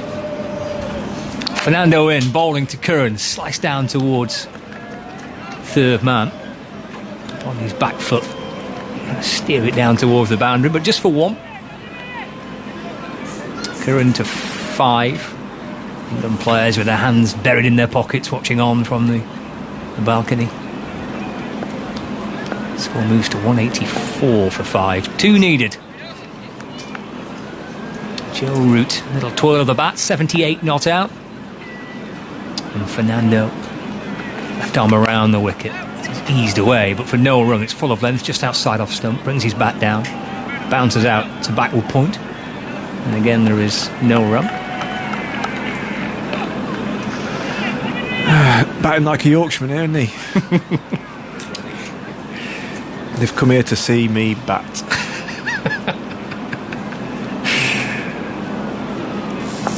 Johnny Bairstow didn't attack. No, he didn't. Adopt that, That's fair enough. that policy. Fernando to Root. Wants one as he plays it up towards mid-on. Pick up and throw towards the stumps. The equaliser. Yeah. in the cricket. Scores are level. 185 for 5. Maybe Root's done his bit for the day. 79 not out, and Sam Curran's on strike. England players in the dressing room thinking, come on boys, get it done. Are they quite contented there? Take your time. Yeah, I think A few players pacing around. Be quite professional about it and Okay. try and focus on this game first. One needed. There's Fernando, left arm over the wicket bowling. Curran swats the ball away, out through deep mid-wicket. It bounces and rattles its way towards the boundary rope, but wide long on. And England win by 5 wickets. The one-day international series between England and Sri Lanka is off to a winning start for England here at Chesterley Street. Root seeing it home alongside Curran, who hit the winning runs. And all in all, Jimmy Anderson, a very professional job done by England. Your thoughts on that, and then Simon Mann's coming in. Yeah, very professional job. There was a little bit of a wobble when we lost those, when England lost those wickets around the 80 run mark. It was 80 for 4 at one point, and then a drop catch by Pereira behind the stumps would have been 80 for 5, and had Moeen Ali been caught, but it wasn't the case. And then Moeen Ali and Joe Root did an extremely professional job building a partnership and getting England to the point where it was inevitable they were going to win the game. So, extremely professional job. I mean, it's a question we often ask in a situation like this, whether it's a useful question, I don't know, but what do England learn from a day like today? Is it just a question of going out there, getting the job done, take the points, move on? Yeah, well, I think they've got to be professional. You can only compete against what is in front of you. And I thought the bowling was fantastic. The fielding was exceptional. And that has been the case throughout the T20s as well. 3 games before this. And the start of this one-day series, I thought they were, the bowling, led by Chris Woakes brilliantly, was outstanding. I think there's still, they could have been a little bit more ruthless with the bat. 3 of those first 4 wickets that went down were batsman error, and they could have been a little bit more ruthless and got on. Like Johnny Bairstow, for example, could have gone on and got a bigger score. But I mean, at the end of the day, they've got over the line. They've done exactly what they've needed to do and won the game. Russell Arnold is with us as well. We're just going to wrap things up, and then Sports Extra listeners are heading off to Wimbledon shortly. Russell's with us as well. What did you make of the game today, Russell? Well, it just drifted off, didn't it? There were moments where Sri Lanka, they show signs of some life now and again, but they're just not able to sustain it. But with 185, there was not much you could expect with the bowling. But given a score, it just seems that Dushmantha Chameera, along with Binura Fernando and Wanindu Hasaranga, have something to offer. But I agree with Jimmy, you can only play against what you really have, and they're not really pushed England. They're doing what they need to, and the batting was a little clumsy, you would say, because Sri Lanka at one stage, if those catches were taken, could have made this a much closer game, and it should never have been that. Do you feel Sri Lanka at all their lowest ebb for a considerable time, Russell? Yes, because there doesn't seem to be anywhere they can go, and even watching this game, sometimes crazy things seem to happen. So certain things that you can't explain, and you don't know whether to laugh or to cry. So it's a bit like that. But just now and again, you look at the partnership between Hasaranga and Kusal Perera, the way they played today, and then the bowling, as I mentioned. There is just a little bit, but to get all that in order, there's a lot of work to be done. These boys need to really dig deep, and they're in a very hard place because they have to play against England, who are very, very good. The opposition is strong. Yeah, I mean, Sri Lanka have got a lot of players here. I know some have gone back because of for disciplinary reasons. I mean, are there any others they could introduce, or is it a question of, they changed it up a bit today anyway, bringing in 3 new caps? You've got to stick with those sort of players for a while and see how it works out. Yeah, I think they played the best they had, the best available. I don't think they can change a lot more. Maybe bring back Dhananjay De Silva because there's experience there. But other than that, there's not much that they can play around with this team. But since they're a young team, you got to give them the continuity. I do believe Charitasa Lanka and Pathum Nissanka are talented batsmen, and a little bit of continuity at the top of the order might bring them in. That there is quality which we will see only with confidence and continuity. So those type of players, they need to stick around. But I was a little concerned that Kusal Pereira didn't really go to Ramesh Mendes, and even the left-armer Jayavikrama and Dhananjay Lakshan, was reluctant to go there. So that's not a very good sign, is it? Even though it's a low-scoring game, to throw the ball to them, see what they had earlier on in that innings, that didn't happen. So I'm just wondering whether they're just making up numbers at this stage. Yeah. It'd be interesting to get a Sri Lankan view on England, really. We've seen them do so well for so long in one-day cricket. That was their 5th win out of 10 in the World Cup Super League. They lost a series against Australia, and Australia winning 2-1, and same with India. What about this England side? And with a few changes, admittedly, a few players missing as well today. Yeah, I mean, they're playing at a very high standard. You mentioned that series loss. Now, after winning the World Cup, of course, you'd expect a bit of a low, because you can't expect a team to play with that type of intensity all the time. England went to newer players, which is the right thing, to create that depth, to see what else they have. So having a bit of a lull period or a slight dip is fine. But now when you come back to this series and what we're seeing right now, wherever England go, there seems to be quality. They're playing and pushing each other to a higher standards. But you got to be very careful that you don't become complacent, and also be too easy on yourself, because the opposition is not pushing you as much. But extremely impressive. Just hold on one second, Russell. Just hold on 1 second. We're going to hear from Chris Wokes. He's with Eleanor Oldroyd. Yes, Chris, congratulations. Yes. Man of the match. What a terrific bowling performance. 4 for 18 in 10 overs. One of your best, I think. Yeah, no, definitely. It felt good today. Always nice to get a couple early in that power play. Always kind of sets up your game almost as an opening bowler. But no, look, a professional performance from the unit, I think. To bowl them out for 180 on, which I don't think was the best wicket, but obviously wasn't the worst. But to bowl them out for 180, I think is a really good effort. Are you working as hard on your economy rates as your wicket taking? I just try and hit a good length, try and assess conditions early. I feel like as my job as the opening bowler, along with the other guy at the other end, is to try and figure out what's best to use on that wicket up front. Obviously, you try and pick up early wickets. It's a crucial moment in the game. Stem the run flow by taking wickets as well. So, I think I just try and make it as hard as I can for the batsman on that particular wicket. And as I said, trying to assess conditions early is a big part of that. And after a frustrating period for you personally, to be part of an England winning team again must feel really nice. Yeah, no, it really does. I think having fans back in is the most exciting thing. Just brings an atmosphere to the game. We've obviously played for a long period with the fans not around, so it really does make a difference. And the lads are really enjoying it. But to play in a winning England team is what it's all about. Having not played for a little while, I'm really enjoying it. No, what a huge football fan you are. I'm guessing you've got something to get on with quite quickly now. Yeah, you could say that. I think towards the back end, the lads were sneaking off to have a look round the back to look at the game. But hopefully England can bring it home tonight. It'd be nice. Thanks a lot, Chris.